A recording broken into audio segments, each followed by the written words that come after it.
Yes. Vicki? Yes. Bob? Yes. Marilyn? Here. Mike? Here.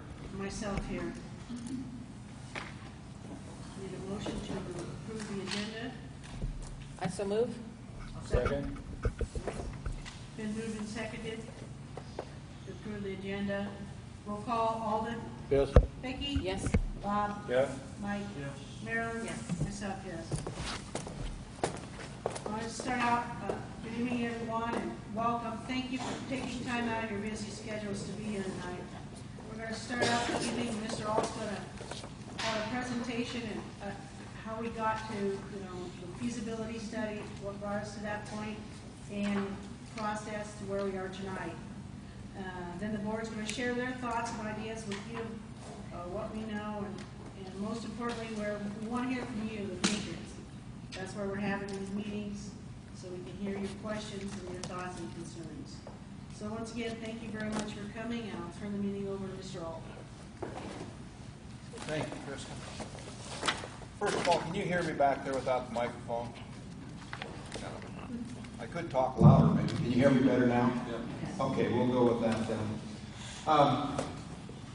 First thing I want to say is, if you came tonight and thinking about what's up here, the 5-school feasibility report, if you came tonight to find out what school colors are going to be chosen or what the mascot is going to be, you wasted your time. We're not going to get there, so that's not where we're at right now. But as it says up here, tonight is really kind of where are we and how did we get here? Just kind of maybe a look back at what's transpired in the last couple of years that the board has done to get us to this point. And there's been a lot of meetings, and I'll talk a little bit about these as we go through. Meetings of the board, meetings of administration, to talk about different scenarios, different things. We've tried to be upfront about this and put things in the paper. We talked about it at the regular board meetings. Either as a discussion item or I reported on the superintendent's report. So we have tried to get things out in the open, and that's really what tonight is about, is to make sure that people understand what has been going on and kind of a little bit of the direction maybe the board is looking at this time.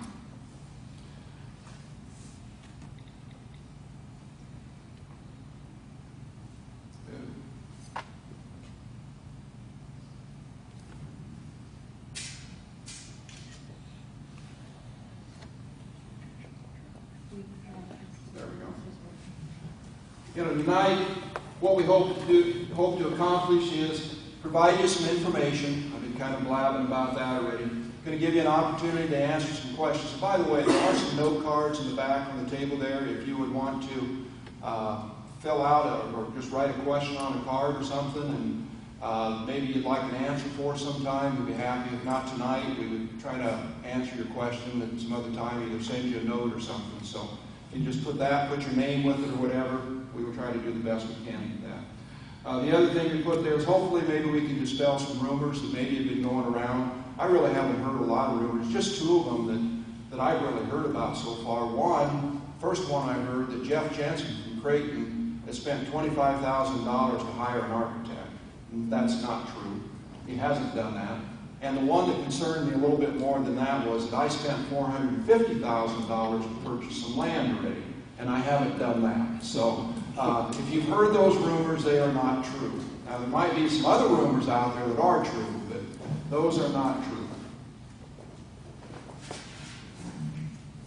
Really, this process started, I have no idea how many years ago. I think the board has tried to have board retreats, usually one a year. That board retreat, they usually talk about goals that they have, things that they want to accomplish, things that they feel are important. I know each year since I've been here, we've done that. A couple of the goals that the board had previously had on their goal list were kind of these 2 right here. One dealt with staffing and personnel, basically that efforts to share teachers and administrators will be encouraged. So they've been thinking about this for quite some time. What can we do, with other schools? And the other one, be open to actively discuss with neighboring districts the option to share programs. This might involve whether it's athletics or different types of programs, educational programs. Actually, over the last couple of years, the administration from Creighton and Plainview had several different discussions on the possibilities of doing just that. We've been talking about programs, talking about staff, maybe what can we do. Both of our districts, Creighton and Plainview, at this time have kind of gone through maybe an unusual phenomenon. We went through it actually the last couple of years, and I think Creighton's kind of going through it right now, where a lot of our staff is at retirement age. So there's going to be some natural turnover in that staff. So when that happens, you begin to look, what do we need to do, or what can we do? What are our options to replace that staff? And looking at a neighboring district, if you have some possibilities, maybe sharing a staff member, especially in the days of declining enrollments like we're both experiencing. Maybe we don't need 2 full-time teachers. Maybe we get by with 1.5 teachers in each district, and maybe we can share one of a teacher if we get the right combination. So we've looked at some different things like that. In the areas of activities, we actually talked about athletics as far as golf, cross country, and wrestling. None of these really went into place, but we at least had discussions about it. We took a look at the size of the schools. We took a look at, how could we make this work? So we've had those types of discussions. We've also talked about staff members. We were looking at a situation with maybe trying to add a reading teacher. Creighton thought maybe they could help us out in that area. Last year, a music teacher. We looked at sharing a music teacher. We actually even interviewed candidates together. And then staff development. This is the one place where we've been successful in doing something. 2 years ago, we did share staff development, some APL training, where we hired a couple of people to come in and work with both of our staffs together. Our staff went over to Creighton one day and had actually a day-long in-service, which worked out quite well. It was kind of a retraining for a lot of our staff, and then for some of our newer staff members, it was the first time they'd been through the training, but it really saved both districts a substantial amount of money. And it worked out with the size of group that the trainers usually work with. So that was, I think, a very positive thing that we were able to do. Another thing that we have looked at and done to a certain degree is aligned our calendars. And this actually led to being able to share the thing with the staff development. We picked out a couple of days, one day each semester, where we had planned a staff development time, Creighton has planned a staff development time. That way, if we wanted to do something together, it worked out. The other thing that we talked about quite a bit with this is switching from our 4-period block schedule to going to possibly an 8-period day. Now, this isn't the only thing that went into that decision. That decision has actually been made, and we are going to be going to an 8-period day next year. But some of that was just the idea. It does lend itself a little bit better to maybe doing some things distance learning-wise, whether it's with a neighboring district or somebody or another district throughout the state. But that was a thing to come up in those discussions. What the boards finally decided after a while was they wanted to have a joint committee meetings between the 2 boards and just talk about some different things rather than just the administrators getting together, but the boards get together and talk about different things and just bounce some ideas back and forth. Well, after 4 or 5 of these meetings, the board finally decided, well, if we're really going to move forward, we're going to need probably to do a feasibility study. So the decision was made to contract with a company or an individual to come in and take a look at some different areas and then give a report that would basically be unbiased. In the meantime, rather than just Creighton and Plainview, we had board members who thought, at this time it'd be good, maybe if we included Osmond, and that's simply because of our proximity to them. We really hadn't talked to Osmond at that point about things, sharing or many opportunities, a little casual conversation here and there, but hadn't done a lot of conversation with them. So we kind of approached them to see if they were interested. and joined in the feasibility study. And kind of the same thing with Creighton. They had done some previous talks with Bloomfield and Wausau, so they were invited in. So it kind of became a 5-school study. We contracted with a company called Key Concepts out of Omaha. Jerry Ehlers was the individual that actually did the study. He collected the data and then presented his findings at a joint meeting of the 5 school boards. When you do a feasibility study of this nature, usually what they end up looking at is the possibility of combining schools. What we started off with was looking at, what maybe can we do? What do the numbers look like? What are our enrollment numbers? What kind of programs are being offered by each of the school districts? What facilities, what facilities one school have maybe lend itself a little bit better to, maybe sharing something. But in the feasibility study, a lot of that kind of comes under what would happen if we merged. And that's kind of the way Mr. Ehlers conducted the study here. And he based it, and I think it's important to understand this, his study was based under the premise that when he would take a look at any combination of schools, that if one of the schools offered a program, then when those 2 schools were considered together, that program would be offered. For example, if Creighton and Plainview were looking at doing something together, Plainview offers, let's say, family consumer science. And if Creighton did not offer that, then together those schools would offer family consumer science. So we would not give up any programs that were currently being offered by either one or both of the schools. So I think that was an important concept, the way he approached that. What did the feasibility cover? I know some of you were here. We actually had that meeting here, I think, back in January, so maybe you were at that meeting. I'm just going to talk briefly about some of the things in the study. But it looked at enrollments, which was, I think, a very significant thing, curriculum, personnel needs, programs, facilities, and finances. So several items there fell under that feasibility study. We looked at combinations of elementary, middle, junior high, and high school. And when you put all of this together, Mr. Ehlers came up with a rather small notebook. If you'd like to read through this, we do have copies. Also, the main part of it was put on the website. It gets rid of some of the garbage in here. But there's actually 61 different combinations where you either put 2 schools up to 5 schools together. Now, you might ask, how did you come up with that many combinations? Well, we'll just use a simplified example. I'm going to use Plainview and Creighton again. We could, if we were going to combine those 2 districts, one combination might be that we would have, let's say, an elementary school in each of the 2 communities. We would do K through, let's say, K through 8 here, and do 9 through 12 over in Creighton. So that would be one possibility.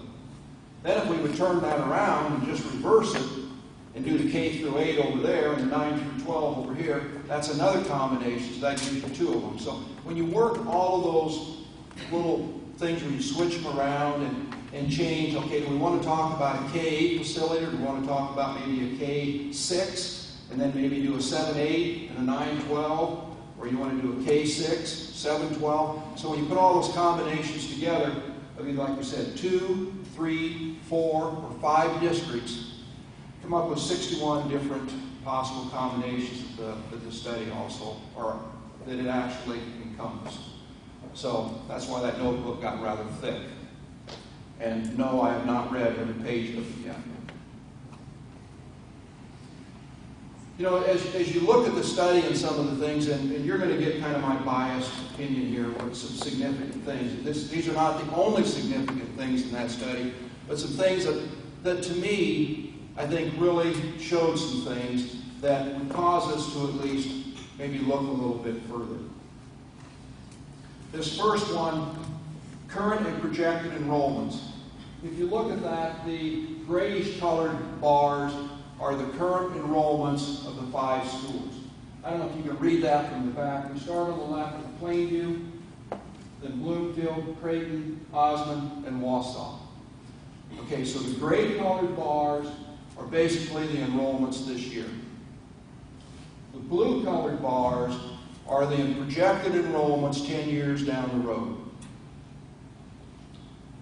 And I don't think you have to use a lot of imagination to see what's happening. Now, Mr. Ehlers was very upfront about this, and he said that he would not guarantee his projections were 100% correct. Some of these projections are based upon children who haven't even been born yet. So that's very difficult to make that projection. But through past experience and study he's worked on and kind of looking at things down through the time, he felt that this would at least give us a pretty good picture of where we were at and what we were looking at. Now, I'm sure you couldn't read all of those numbers there, so I did a little tally of them. If you look at the 2013-2014 numbers there, the 5 districts together, 1,281 students. 10 years from now, that's projected to be 821 students, which is a 36% decline. To me, that's fairly significant, something you at least need to take a look at that and think about, what does that mean down the road to us.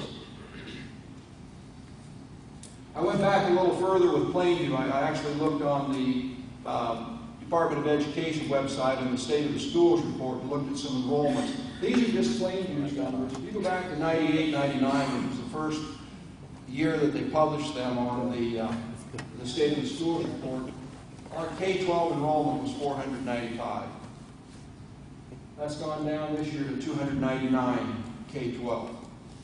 Now, I looked at the enrollments here last week, and I think we were actually at 302, so we're kind of some fine line of where you're at there, but to give you an idea of what we're looking at in, 13, 14 years, right at 15 years, we're talking about 200 students. Our enrollment has declined 200 students. Now, with that, I can take a look at our enrollments that we currently have in school. Our high school classes right now, we still have 30-some students in most of those classes. Not so in our elementary classes. So those numbers are probably going to continue to decline a little bit. Now, we've got some elementary classes that are maybe going to push up against that, but I think there's going to be still some decline that's going to come. I always like to talk a little bit about the money part of it. Looking at the evaluations, property valuations, I have them listed for each of this was this last year's valuations. You can see there's a little bit, between schools, if you compare schools, a little bit of difference. That's going to have a lot to do with how big the district is geographically. The thing that I looked at this, and when Mr. Ehlers presented this information that night here, I looked at that. The bottom number, the total. To me, that's kind of mind-boggling in a way. That's almost $2 billion in valuation. And I would anticipate, from what I heard, that valuations are going to go up again this year. It may be at $2 billion this next summer when we start looking at budgeting again. That's quite a significant number. It allows you to generate a lot of money with each penny of your levy. The tax levies, I just put this on just to give you an idea where the 5 districts stand. Creighton and Osmond are a little higher, although the 5 districts are not all that far apart when you really start looking at it. And increase in valuations have really had quite an effect on that in the last 3, 4, 5 years.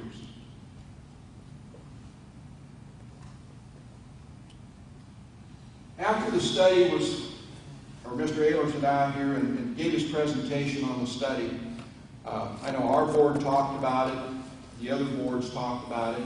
What they decided, they'd like to get representatives from all 5 boards of education together and at least look at the options and the potential. And that's kind of what's been going on since the end of January. Been looking at a lot of options, looking at a lot of potential. Some of the important considerations that have been talked about: enrollment, spent some time on that already. Facilities. Each of the 5 schools have some facility issues. You know, ours kind of sits in this area of the building. We got some facility issues with a floor in here right now. The older building here is an issue. At some point in the near future, we're going to have to deal with that in one way or the other. And each of the districts has their own issues that they know probably short term they're going to need to deal with. Those types of things are not cheap. And I'm not going to try and quote any numbers or anything, but if you read anything in the paper or heard anything about Neely Oakdale with what they're looking at with their building, I think they're talking renovation of their building there in terms of $10 million. Is that pretty close? That's a lot of money just to renovate an old building. So facilities are an expensive thing to deal with.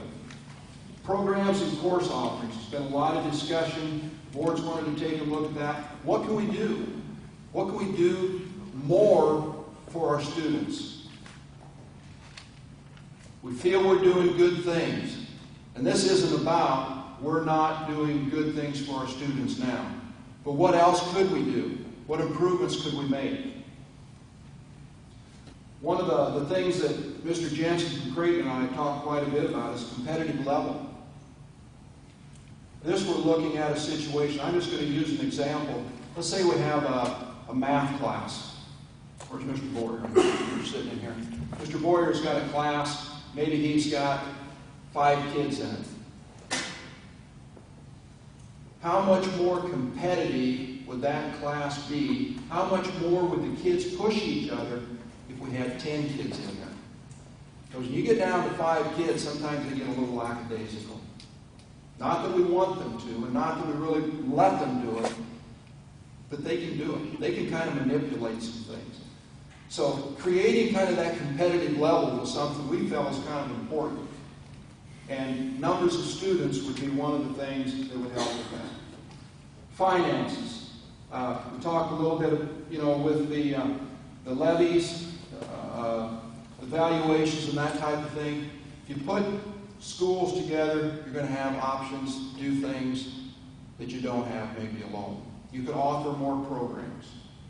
You could do different things. And the biggest thing, in every discussion, and board members that have served on this, correct me if I'm wrong, but every discussion we've had, it's always come back to the bottom thing right here. Opportunities for students. What can we do that we're not doing now? And when you really start looking at things, there are a lot of things out there we could do. Some really good things. Okay, getting back on track a little bit here. We've actually had 4 meetings up to this time. If anybody's been counting, at least 4 meetings as far as what our board has been involved in. Meeting on January 29th that was here, that was the one where Mr. Ehlers gave a report. So some of you were probably here that night. That meeting kind of generated the next 3. We had a meeting in Creighton on February 26th, then a meeting in Wausau March 31st, and a meeting in Osmond was not too long ago on April 23rd.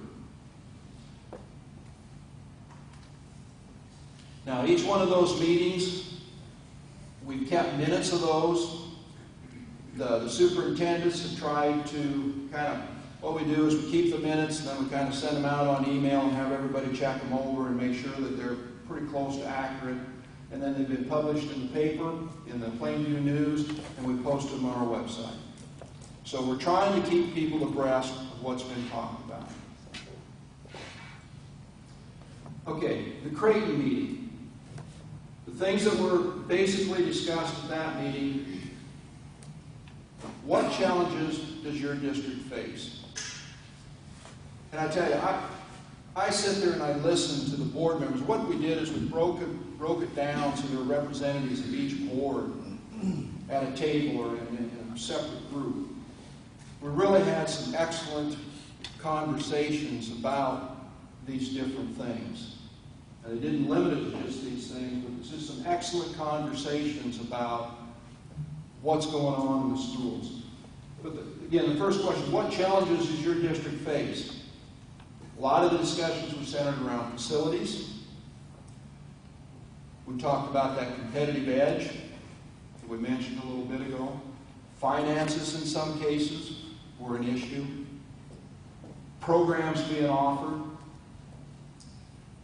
And as we put all of that information together, what we found out is a lot of those same things were shared by all 5 districts. You know, maybe, and I don't think we organized from 1 through 5 or anything, but as we put them together, there was kind of those commonalities that came up from the districts. We also talked about what is your district doing well.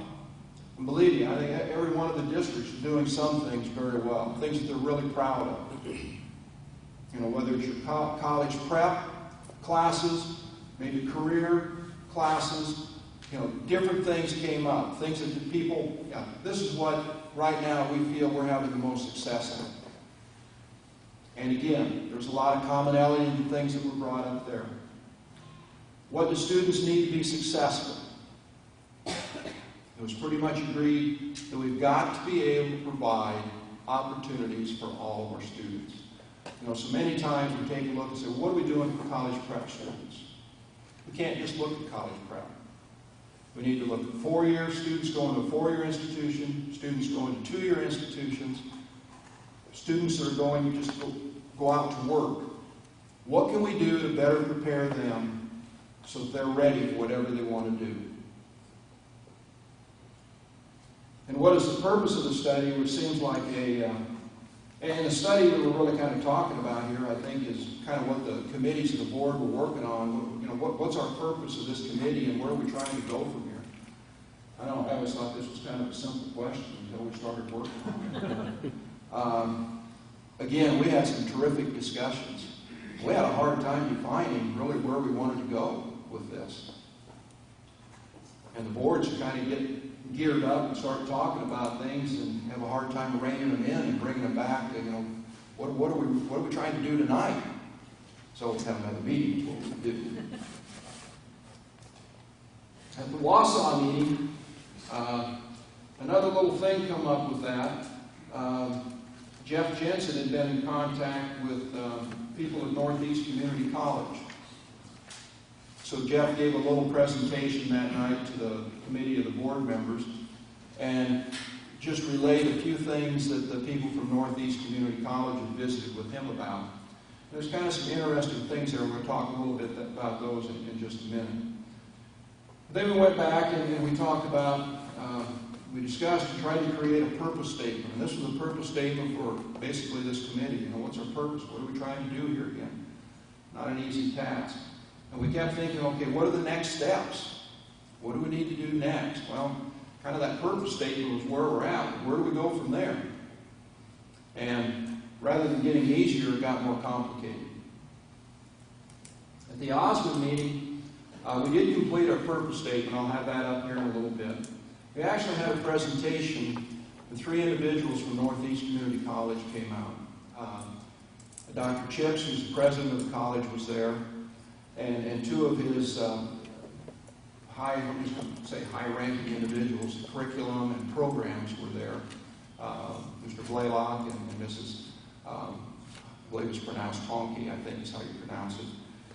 They talked about curriculum, they talked about programs, and Mr. Chips has talked about kind of what he perceived or his ideas and maybe things that could happen if they would get involved with these 5 schools. It was really interesting, and we'll touch a little bit more on some of those things of what he had to say and what he sees as potential for such a thing.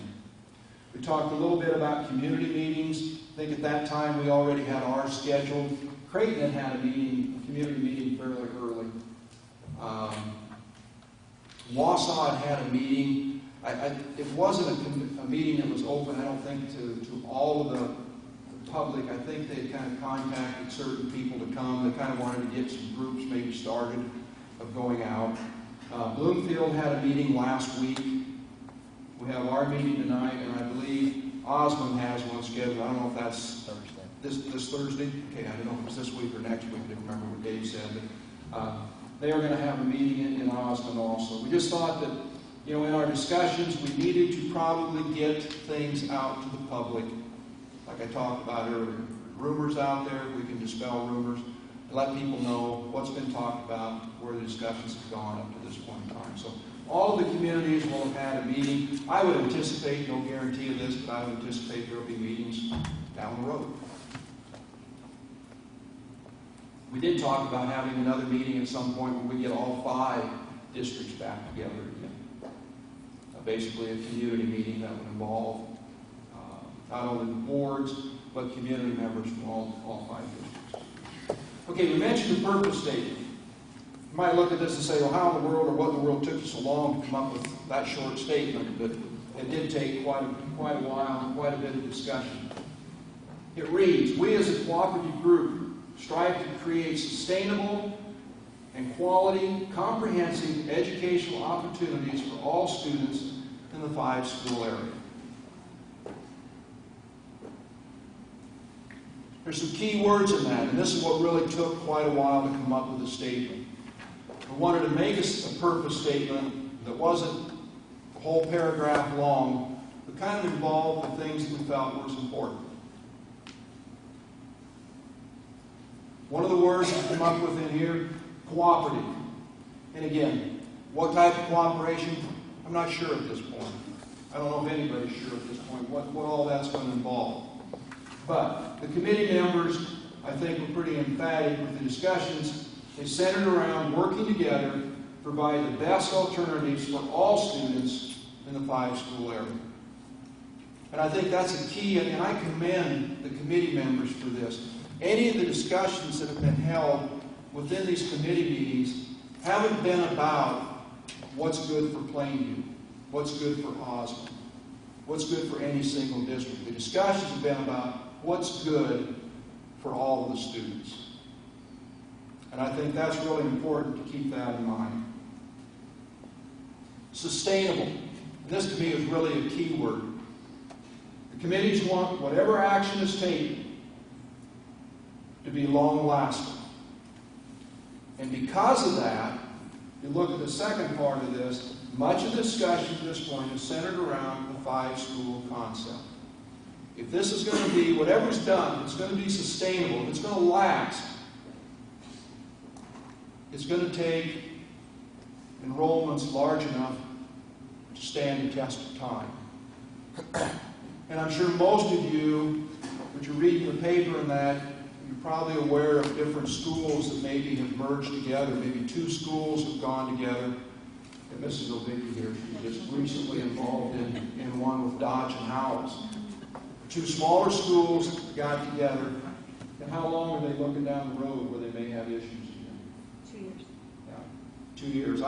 Several years ago, well, it's over 10 years ago, 10 to 15 years ago, I was involved. I left the district a couple of years before they ended up merging.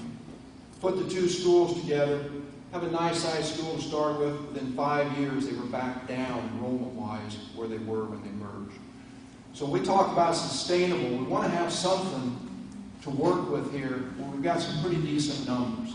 And we know from that graphic that was up here earlier that our numbers are going to drop. I don't think there's any question about that. They're going to drop. But we want to have enough students, enough enrollment that whatever we get into, whatever we get going, that we can make it work for quite a substantial period of time. Quality. Again, how do you define quality? Not that easy to do. We want to create an improved and expanded opportunity for students. Again, what more can we do?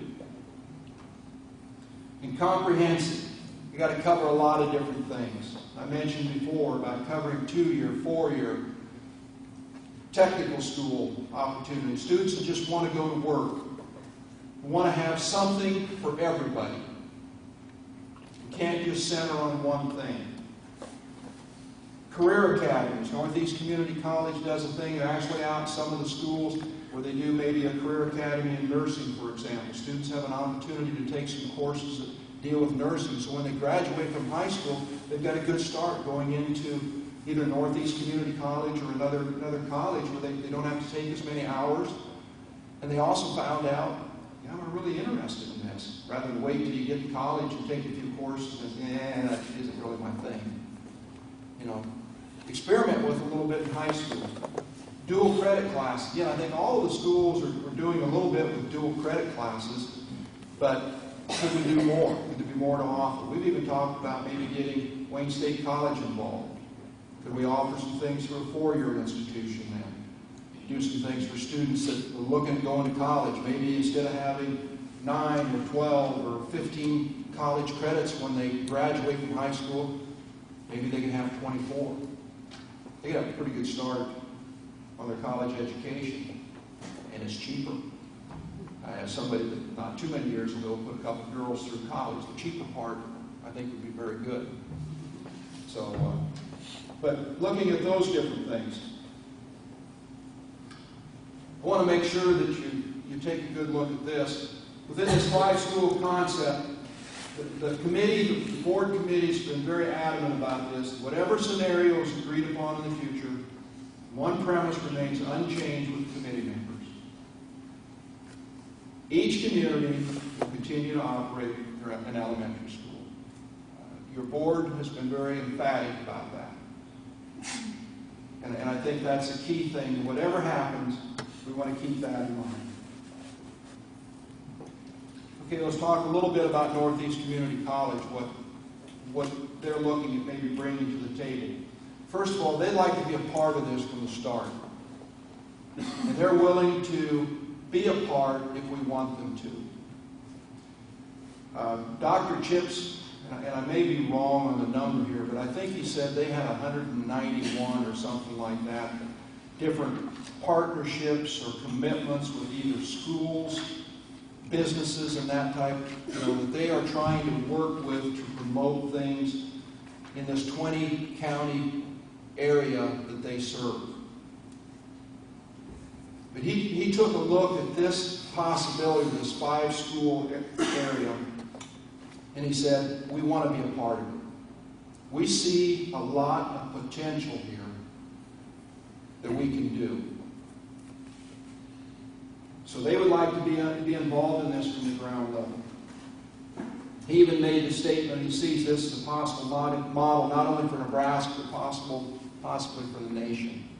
That other people, other states would look at this educationally and say, look what they're doing here. They're taking a high school and combining it with a community college. And Dr. Chips, what I gathered with him, he's a pretty forward-thinking individual as far as the community colleges are concerned. I think his thinking is pretty aggressive in looking at things and looking forward. And he sees this as something that he feels can be exceptional.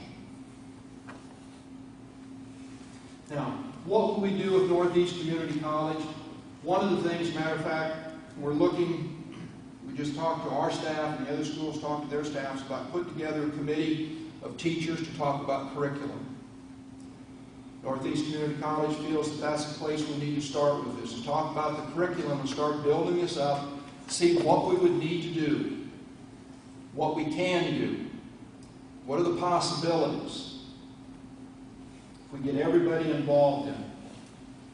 He also mentioned the second thing here. Every student, and I mentioned a little bit ago, whether it's work, 2-year college, 4-year college, whatever it is, every student, we need to identify a career path that is right for that student. In other words, if you think you're going to go to a 2-year school, okay, what are you interested in? Can we help you make a decision on what you're interested in? What are you interested in? And then make sure that you're getting the courses you need so that when you go to that 2-year college, you're where you want to be. The same thing with a 4-year school. What can we do, whether it's through dual credit or just offering elective courses, what can we do to have you prepared when you go to college, that 4-year school, that you're prepared 100% for what you're going to get into? The technical area. What can we do? And I think this is something that Northeast can help tremendously with. The technical area. What can we do with your nurses training, with your industrial tech and those types of things. What can we do with our students to make them ready so that if they go to Northeast or wherever they go, and Northeast was very good about this, and we don't expect all of your kids to come here. We're not doing this to try to get students. He says, now I think we will get a pretty good share of them, but that's not the reason we're doing it. But to get them prepared for a technical school, wherever they want to go, get those skills and start working on that. And of course the work, if we could do something and train maybe students better, let's say for welding. Maybe they don't want to go to school any longer, if they want to be a welder or something. Maybe we could offer enough courses and they gain some expertise to train them for that. So looking at those different areas, Northeast would like to be involved with that. And the last thing, I hope that showed up at the bottom, opportunities for adults. They're also looking at trying to do something where maybe we would have adult ed classes offered there. I don't know if you're familiar with West Point. They have a facility there where they do a lot of adult ed. They started one in Sioux City area. They're working on one in O'Neill. They would like to get something out in this area, this region, so that adults would come in and take classes. And it might be technical things. Maybe it's industrial technology. It might be something with a nursing program. I don't know. People maybe retrain, prepare for another job, or improve their job skills for whatever job they're working in. They're interested in also doing things for adults. So I think when you look at those areas as far as Northeast, this can have a significant impact on this region. Not just our kids, but also the adults. I mentioned the career academies earlier. One of the things I think that Northeast brings, they've got connection to industry in Norfolk. They've got committees with people from Newport. I'm sure with Public Power. You know, those different businesses that would like to maybe be a part of what we would be doing. One of the things with economic development, I thought it was interesting. I had never seen this statistic before, but Dr. Chip has mentioned that 68% of the students with associate degrees go to work in our 20-county area. That says we're keeping students here then. And if we keep them close, we have an opportunity maybe to improve or for our communities to grow. And you've got to have jobs, but I don't know, somebody mentioned the other day about, is it Nucor is hiring 400 people? Did anybody hear that or anybody know? They're making some type of thing. Maybe I'm wrong. They're doing stuff with They're doing stuff with Tejas Cheerleader. They bring 200 jobs to Norfolk. Okay. You know, if you can get involved with things like that and people from your community have the skills, there's an opportunity to keep them at least in a close proximity. Okay, that brings us to next steps. Where are we at? Anybody that was on the committee want to answer that? I'm not sure what the next steps are. We talked about maybe trying to find a facilitator, somebody that's maybe got some experience with these types of things.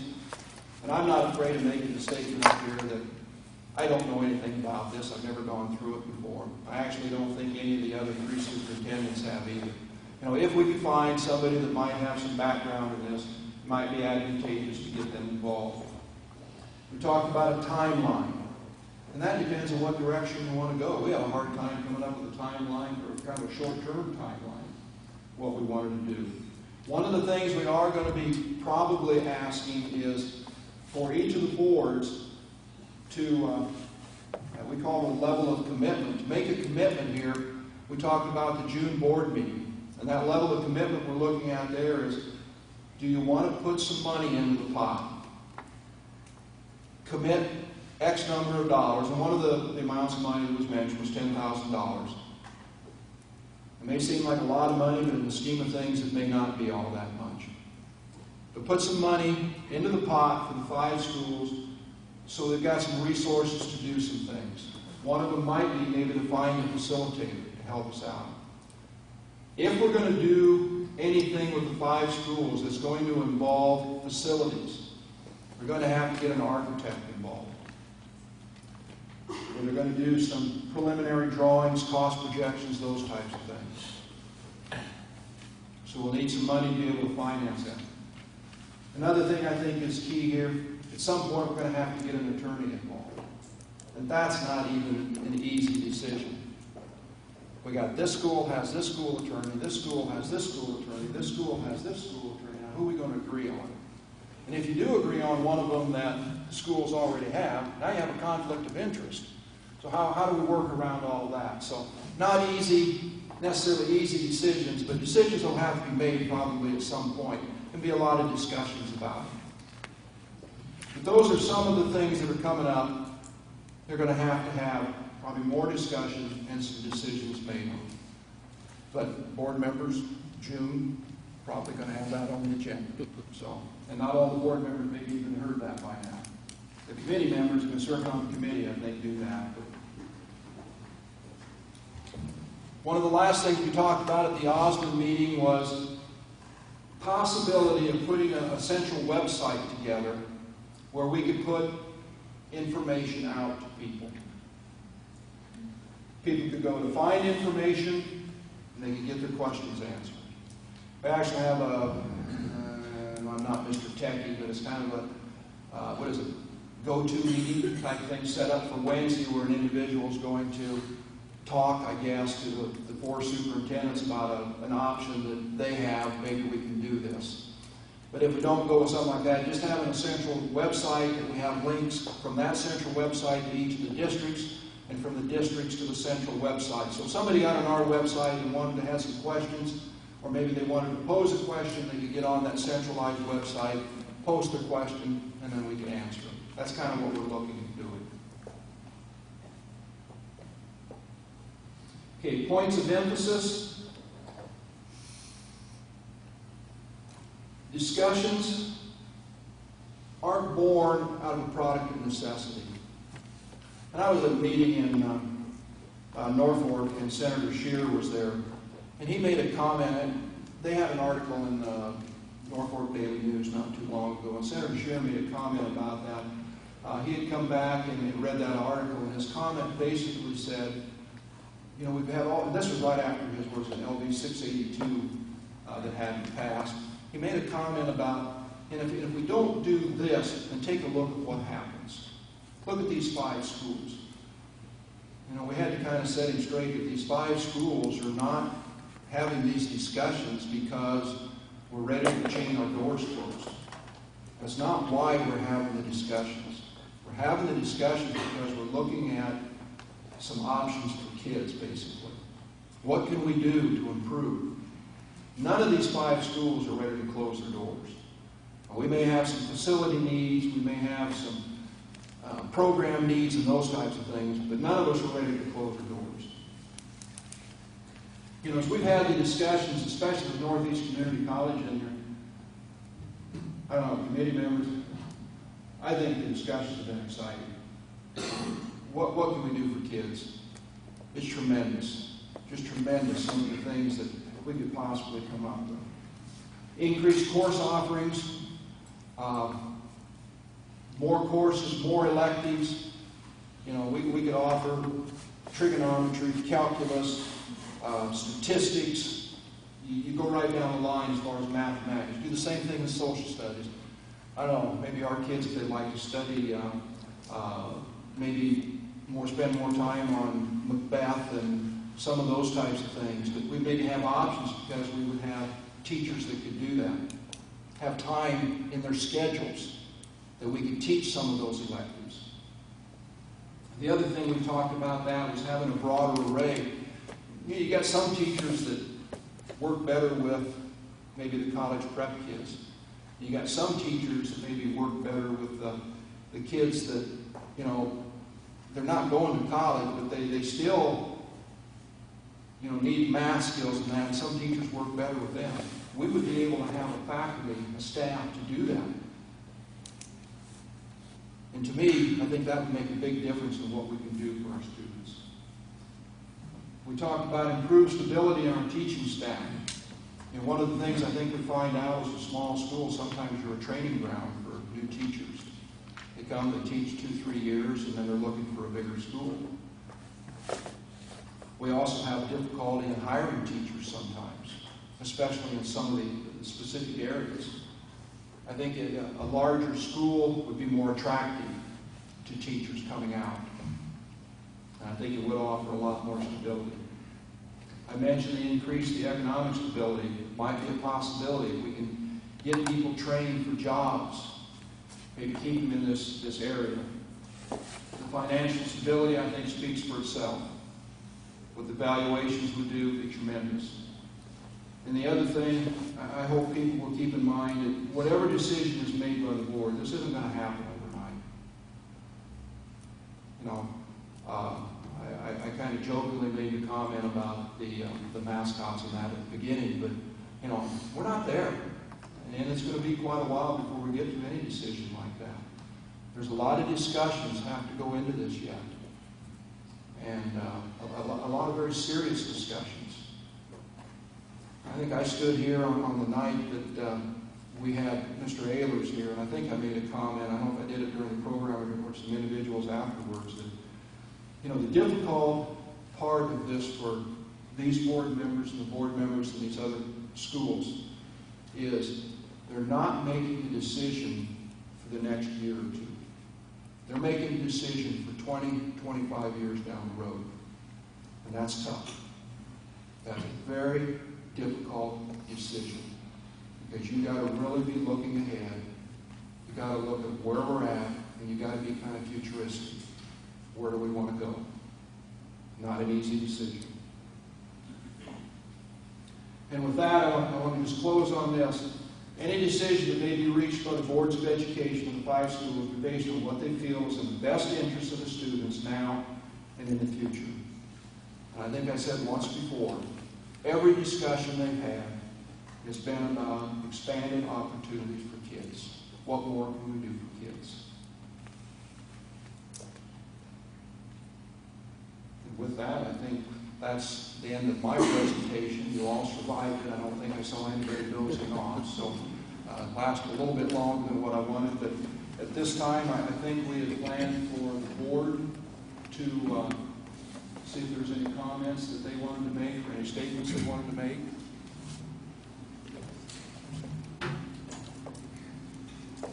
All of you start over there and look around if anybody has any comments.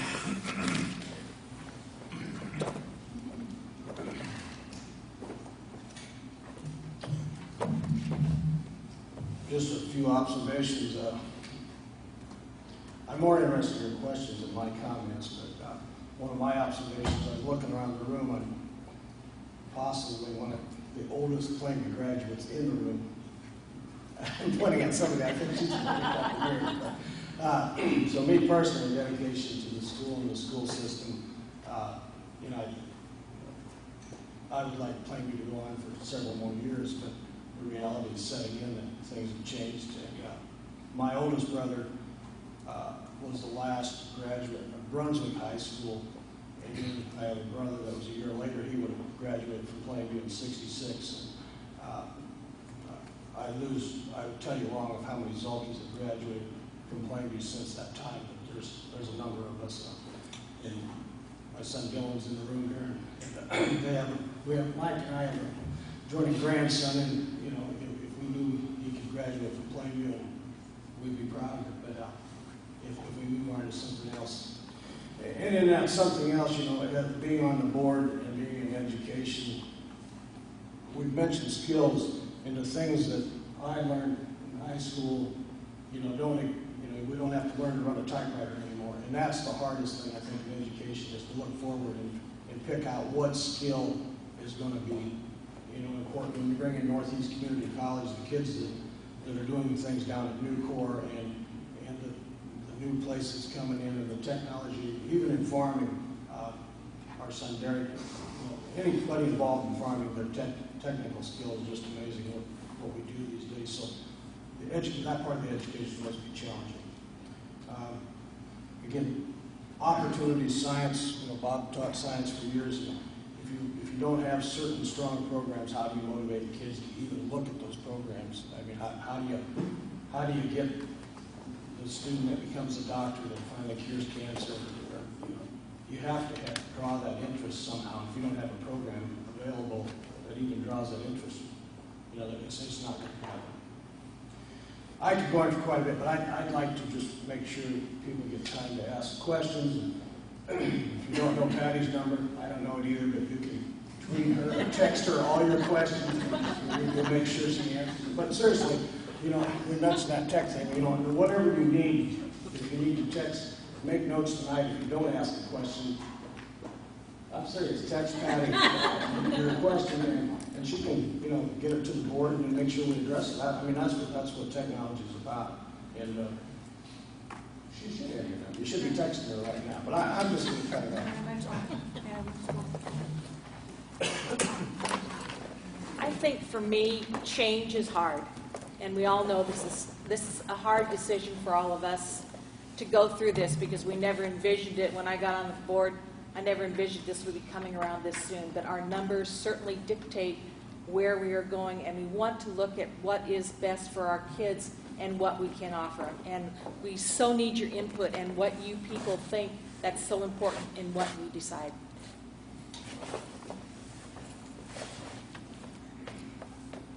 Mr. Alt did an excellent job on his presentation. He covered all the ideas that we talked about I've been at all the meetings, and I thought he did an excellent job on that. He answered a lot of questions that everybody had. The one idea that I really liked the whole time is we're not talking about something that's going to help Creighton, Plainview, or whatever. It's always we. We're talking about putting a school with 5 different communities together and forming a school together. So it's going to be all of us together. And I really like that idea. If it wasn't going to be that way, I wouldn't support it. I've always wanted to do consolidation. I've been a supporter of it for a long time. And I was always kind of selfish about it, because in my area of science, I wanted to teach some more classes. I wanted to have a Chem 2. I wanted to have a lot of kids in physics, so we had lots of things that we could talk about and we could do things together. Right now, I think we have 1 student in physics. It's really hard for a student to get all the learning that's possible if you're there alone. And some of our advanced math classes are the same way. And some of our technical classes are the same way. There's not a lot of kids in there. We can still keep providing those things. It would cost us more money. We could still do that. But the kids would have a lot more learning opportunities if we had more kids. It's kind of the reverse of what we had before. Before we said, we don't want to have 25, 30 kids in all of our classes, but we don't want to have 2 kids in all our classes either. You have to have a lot of kids so that you can learn. It's easier to learn. Everybody has questions. So I'm pretty excited about all the opportunities that are presented here. But it's really pretty exciting to look at all those things that could happen.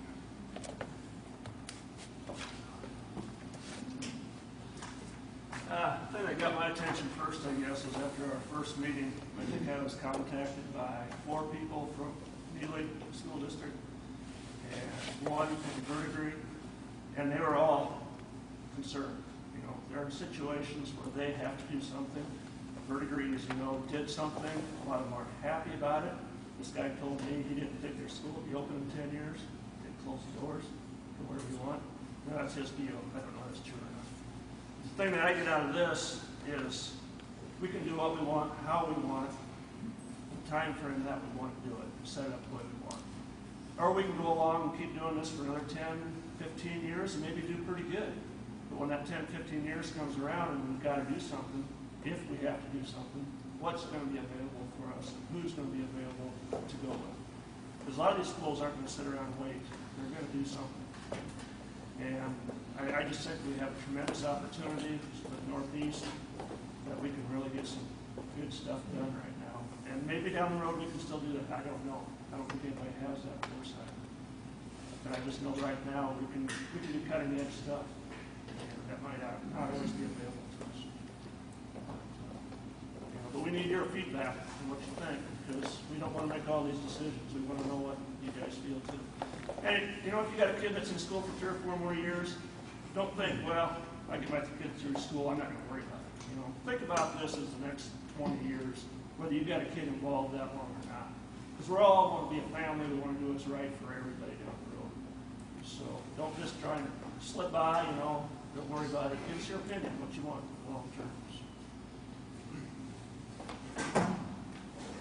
I personally am very excited about what Northeast can offer. I taught for Wayne State College at Northeast, and I was a part of a committee that worked between the two on their education classes, the 2-year classes going to Wayne State College. They are so professional about what they do. And I also saw that I had a lot of non-traditional students in my classroom, and I think it's a huge opportunity for all the communities, not just for the kids, but as he said, the adults.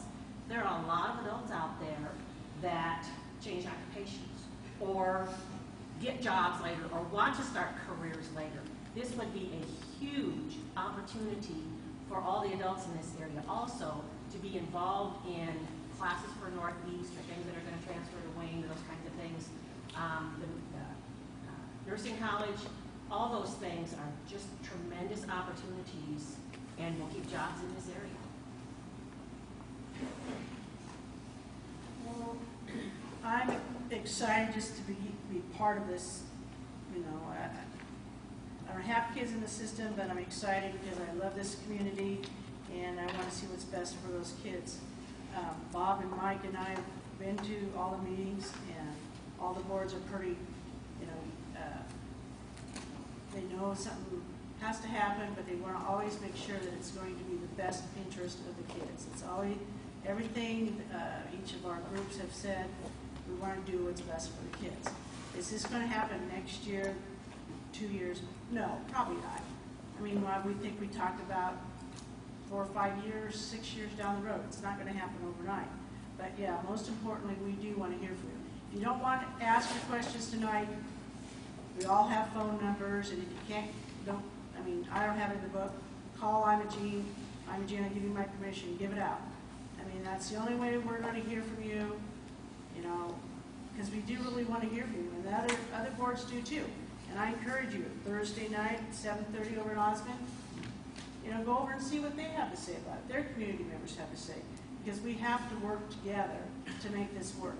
Because our kids are going to be in school together if this goes through, and, you know, we have to set examples for those kids. You know, we want to get along, and if we start getting along on the front bases and everybody's out in the open and honest, you know, I think this could really turn into something great. So we'll open it up to anybody that's got any questions. I think one of my first questions is, we all know, every year elections and boards turn over members. And maybe you haven't even gotten to the process yet, but how do you handle going forward for the next 5, 6 years on this process when you have, each board can turn over 1, 2, 3 people? How will that, or maybe it's not even been thought of yet, and it's in that process, but. I don't know how it'll be handled. I know there has been several committee members that have exchanged. You know, one guy can't make it, so another one fills in. It hasn't always been the same. We try to keep it the same, but it's not always that they can't make it. So we're trying to, keep it filled in somewhat that way. Yeah, that's a good question. I don't know how it's going to turn over. I also see some of the people that, are running for school board here this evening.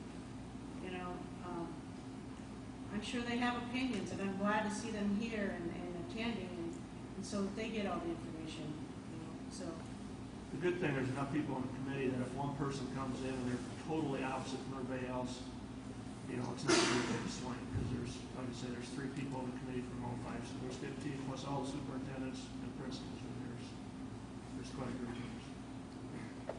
Part of the thing about this is if things go the way we think they're going to go, we're probably, not all these people are obviously going to be on the board anymore. There might be 2, we have no idea. There might be 2 from each community.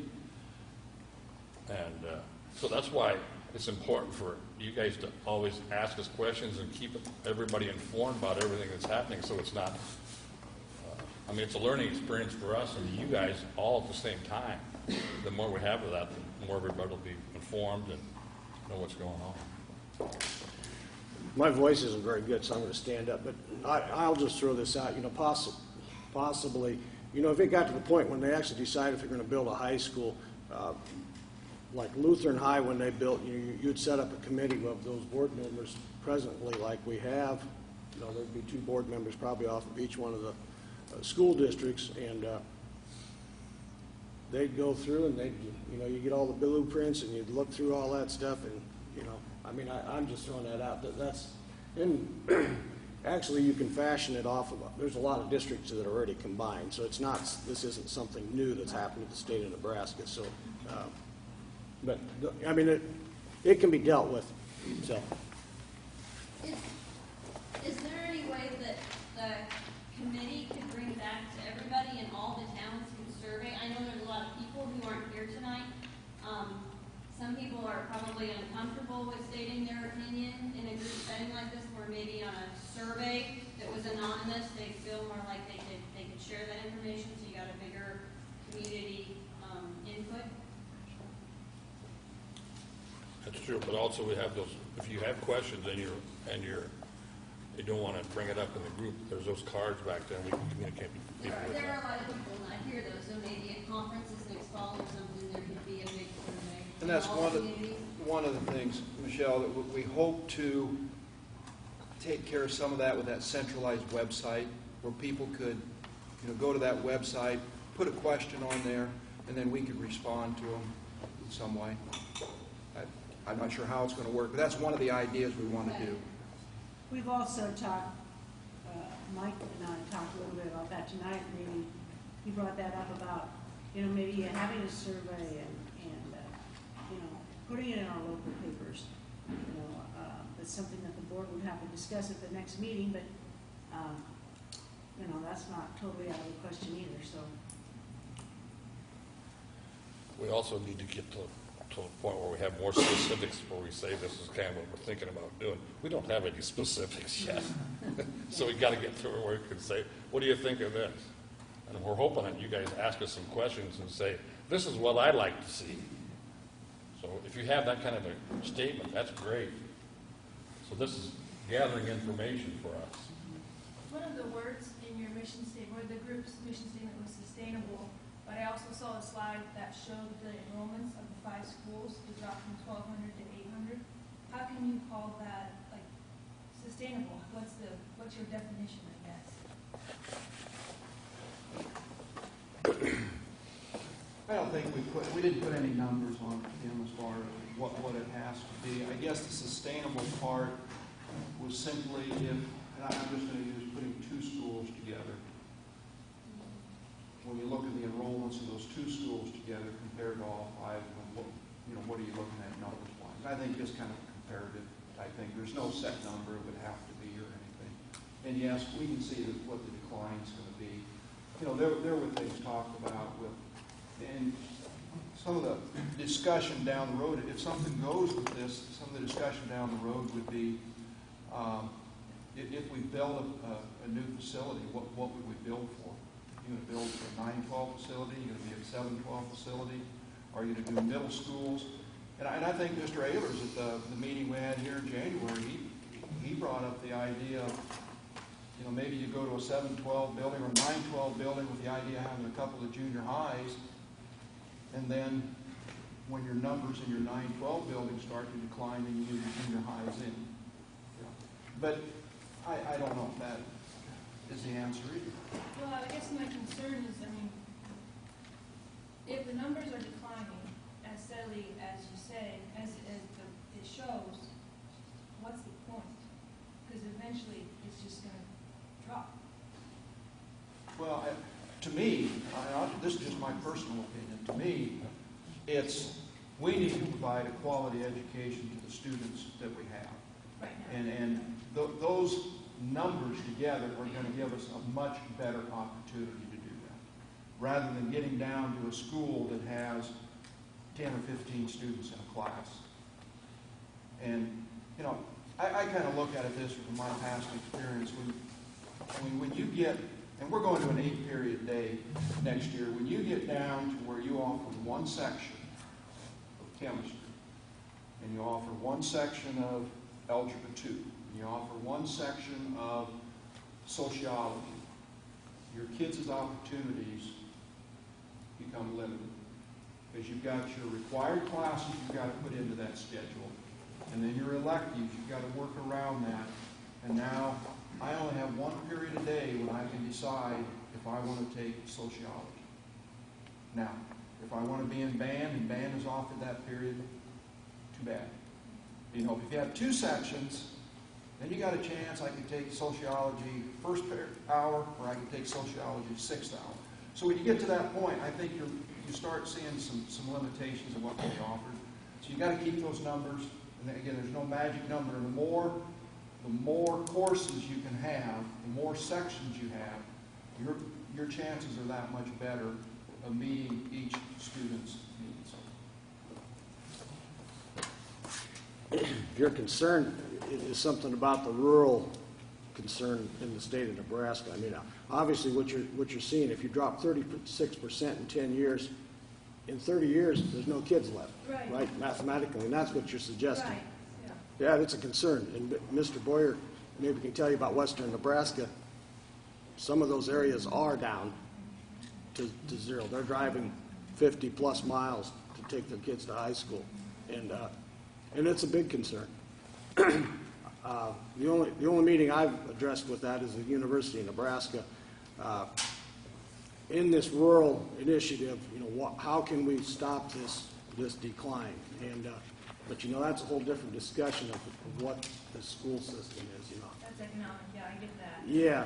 So, but it's a huge concern. I mean, we'd like to be on the other side of it. We wish that you were in here and we were out of room for kids, but that's not. I mean, Antelope County, for sure, it's dropping 10% every 10 years. So again, and well, they dropped 229 people in 3 years, which is Brunswick disappearing in 3 years. You know, it doesn't have 229, but I mean that's equivalent of the whole town dropped out of Antelope County just in 3 years. So There's, I've been here 20 years, and our highest enrollment was actually when Corey was in high school. I can go by classification enrollments. I watch that all the time. And when Corey was in high school, we had an enrollment of 158 for our 3-grade enrollment for classifications. And we had 2.5 math teachers then, and Mr. Kanak was the other he was half-time math teacher, half-time computer teacher. My youngest son wants to go to college he wants to do coding on computers in college. So without having Mr. Kanak here, those computer classes are no longer taught. So right now he's self-teaching himself online at nights to learn how to do this computer coding because that's something he's interested in. So because our enrollment has dropped, now we're down to 2 full-time math teachers. So we're not able to offer those computer classes that we used to have, you know, the opportunity to have. And actually, the 4 years from now, our 3-grade classification will be 52. It was 158 when Corey's in school. It's going to be 52 in 4 years from now. So that's D2 classification, because the cutoff for D2 is 60. And I think that, you know, whenever you talk about this just amongst yourself, there's been a lot of concern that we're this great small school, and also we're going to be big. And I still don't think that your big classroom size, I think it's still going to have that small feel in your classrooms, with more opportunity to have all those different sections and all the different kinds. I mean, it's crazy that we can't have a computer class in today's age, you know. And I think maybe you can address kind of that concern. I think that's where a lot of the fear is, that we're going from the small to this big, and you know, you lose some of that benefits of being in a small school. People are torn between, oh, my child, we like being in a small town because they can be in everything and they can, you know, be successful in a lot of things, and then torn between, oh, but there's so many opportunities on the other side, which is why people need to come and hear how, you know, the benefits outweigh those things. And the fear of it, your child's going to spend how much time on a bus getting to and from school and those activities, or how many hours am I going to spend driving it's not old enough to drive. You know, that's the fears too. You think about that, you know, how much of your child's day is gonna be, just like out in western Nebraska, how far do those kids have to bus or stay someplace during the week? I mean, and I get that, I just think that's one of the fears that people have out there. So let me ask the question. And I think too, that was one of mine as a parent, you know, when we get this school, which I had this big dream of mine of this career academies, and I love career academies, I've been to all the workshops and trainings, and I've seen all these great things that we can do. But on the other hand, I think too, I'm 20 minutes from here, it's about 25 miles from Neely, and then to drive all the way to Plainview and then keep going to some school, you know, maybe 15, 20 miles away. What is this school going to offer my child? I think we have to offer them something above and beyond what all these other schools can do. And if we have these academies, if we have all these extra course offerings, that would be someplace I would want to send my child to. I can give them so much more. It's worth that extra drive and an extra, maybe inconvenience, that part, to get in there. And I think we can still have those class sizes that we want. I mean, I pictured me trying to do a foods class with 30 students in there. That's just total chaos. Now with 16, it's half chaos. So, there's more things that you can do with that nice class size too, but you just teaching one or two students, like you were saying, the physics and those upper level math classes, you need more. Those kids feed off each other, they want to learn more, and they push each other. And there's a little more kids in there. I have a question. As far as I know everybody's talking about the class sizes and how much more variety we can offer. How many fine arts and vocational and industrial classes do we offer where there's freshmen and seniors in the same class? Where we have the problem now where we have high level of education and a low level of education in the same class where that teacher has to diversify to the class. That's one of the things you hope that you can rectify with having more course offerings. So you have your freshmen still have enough students that they can be with their class and taking those courses. Your sophomores, the same thing. Well, I do think right now, because freshmen have so many classes they're required to take, and they're at those set times, they can't get into very many electives. Would that be right? Is it coming to you to say that? There's not a lot of options for freshmen to get mixed in with seniors. They are freshmen though, really going with our seniors at all. Not, because they have to have basically a Woods class, Woods 1 to get into building construction, but they can't get into building construction until they're a junior or a senior, because they have to take all these prerequisites to get into there. I mean, you can't just jump into a chemistry class. There's that whole system that you have to follow. The point I was getting at more was the issue that we have in Bloomfield is there's only one welding class. There's only 2 students in that because they can only offer it at one time. They can't offer 2 separate classes. You can't offer 2 separate music classes. You can't offer 2 separate shop classes. I will say we've tried very hard to make sure that that did not happen here, so that our kids have that. They still get the opportunity to do it. We do some 0-hour classes if they really want to take them. Teachers have been very good about that.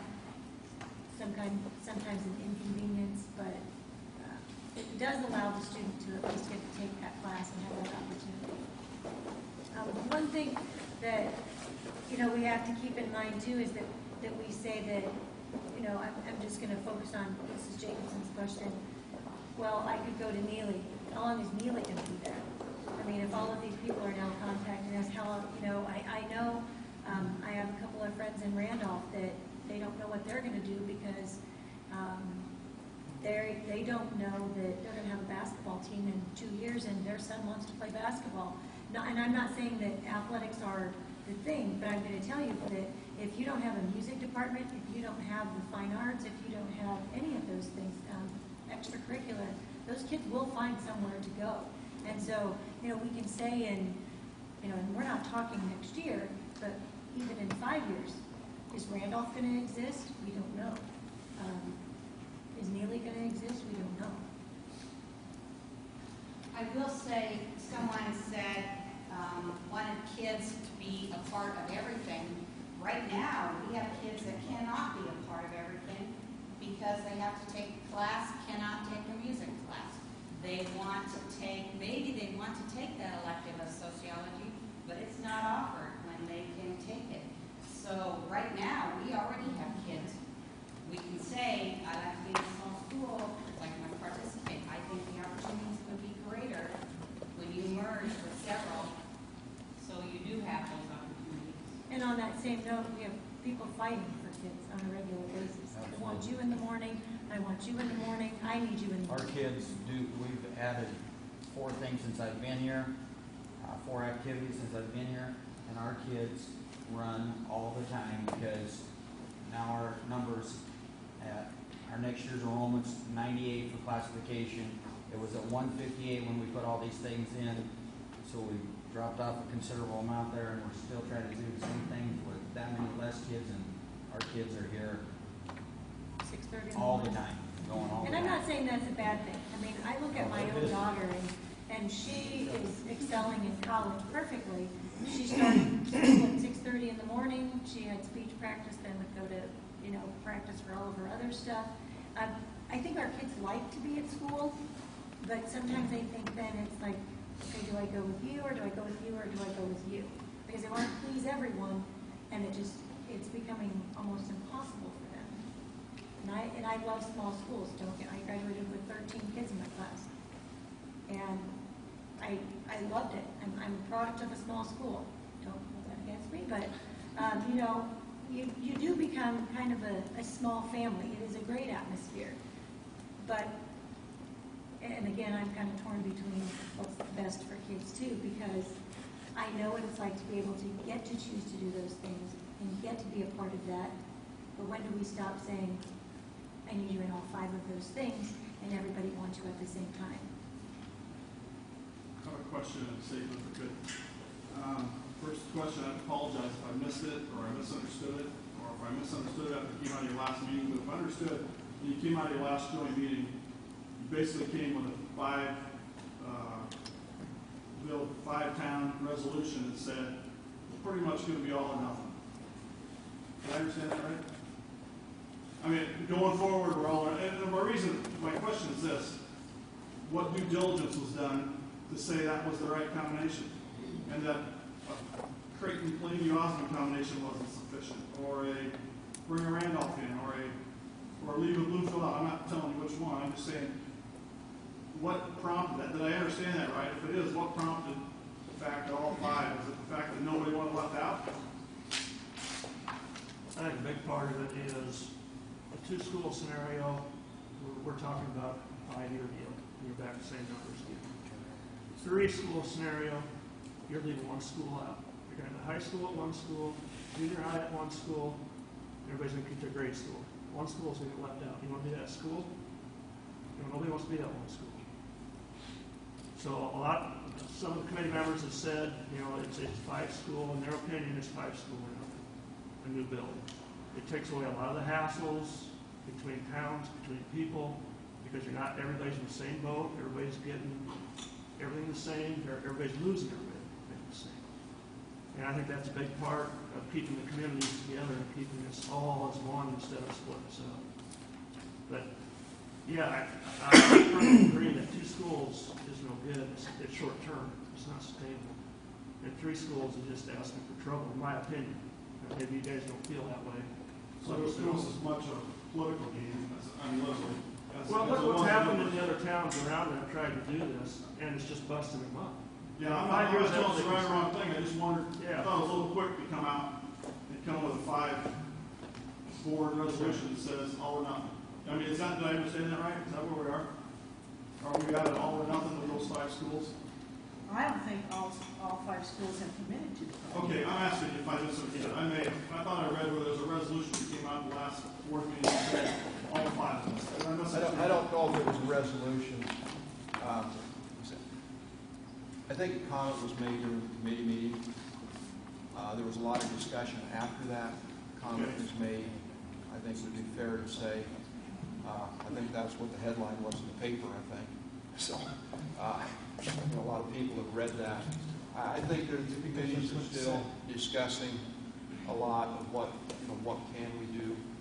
I will go back to what I said earlier, though, Jim. A lot of the discussions the committee have had has come back to what that purpose statement says, that they're looking at not just kids from here, but all of the kids. And really the focus has been on that. Has there been a decision made? No. Out of fairness, in the minutes, it says, after considering the purpose statement, the only options that remain from the feasibility study are the J options. The districts are making a choice to provide opportunities for students. The J options are all 5 school options and nothing else. So all the superintendents approved those minutes, all the board members approved those minutes. That's why it said in the paper. It makes sense. If there's a defense to be had, that's what it says. I'm not saying right or wrong, I just wondered where it was at. It looked like that's where it was at, that it couldn't hardly go forward if somebody faulted, which is where you'd be. And anyway, I know that. Second, just a statement. Just have to correct my friend Alden, because at the rate of 229 people every 10 years living in Brunswick, we'll be gone 5 years.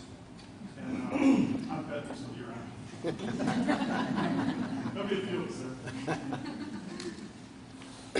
I just thought, Paulie asked the busing thing, and that's a concern, but it's, I know I talked to Jamie about it today, and, we've been involved in busing all forever. I mean, obviously I live in town now, so we're somewhat removed about it, but, the point like Jamie made is, we were on the far end of the district, so we didn't always stay on the bus the longest. So actually when you're close, some kids close within 2 or 3 miles of town will spend 45 minutes on a bus now.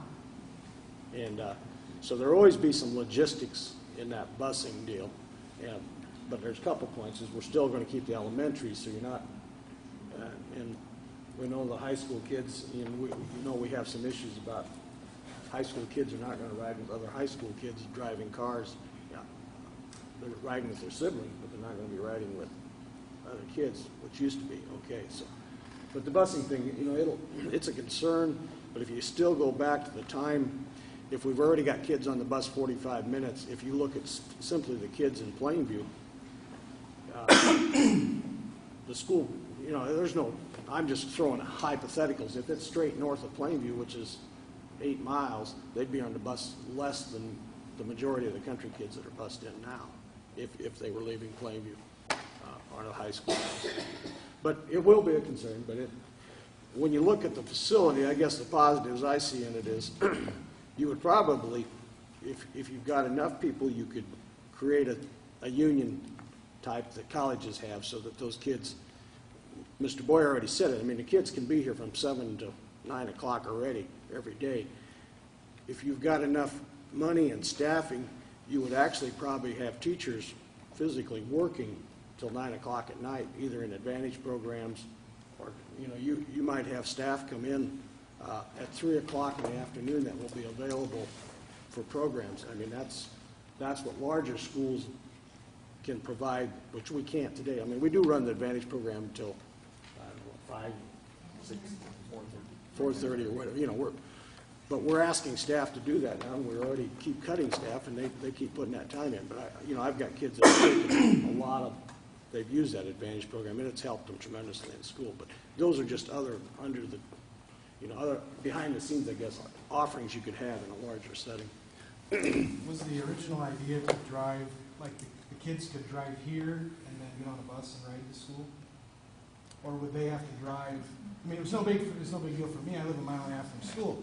My wife lived 15 miles from school. If that were the case when she was in school, she would have to drive 30 miles from school. So now when your sports practice starts at 6:30 in the morning, you're leaving your house at, depending on how fast you drive. She drove pretty fast from the stories I hear. But the keep the kids early and keep the kids late. One of the comments I received on my Facebook page at the news office was, when is there time for family time?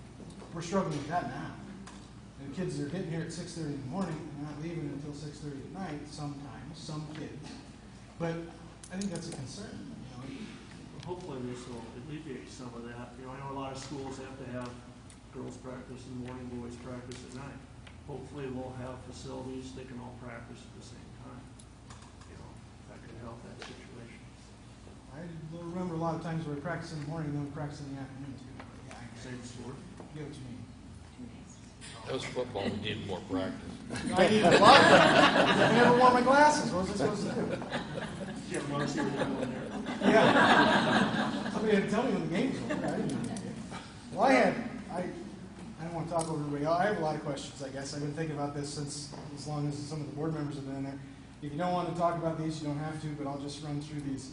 The first one was the school location. You know, this is assuming the 5-school thing and we build a new facility. So that's what all these are based off of because that's what I thought the plan was, I guess. But the school location, the busing, the kids driving, do they drive here and then drive and go on in the bus? What happens if they miss that bus? All those kinds of issues. Are kids in the far southwest corner or far southeast corner going to be driving 30 miles to school every day and back? I drive to Neely 3 times a week, and 1 time a week costs you about $1,800 a year.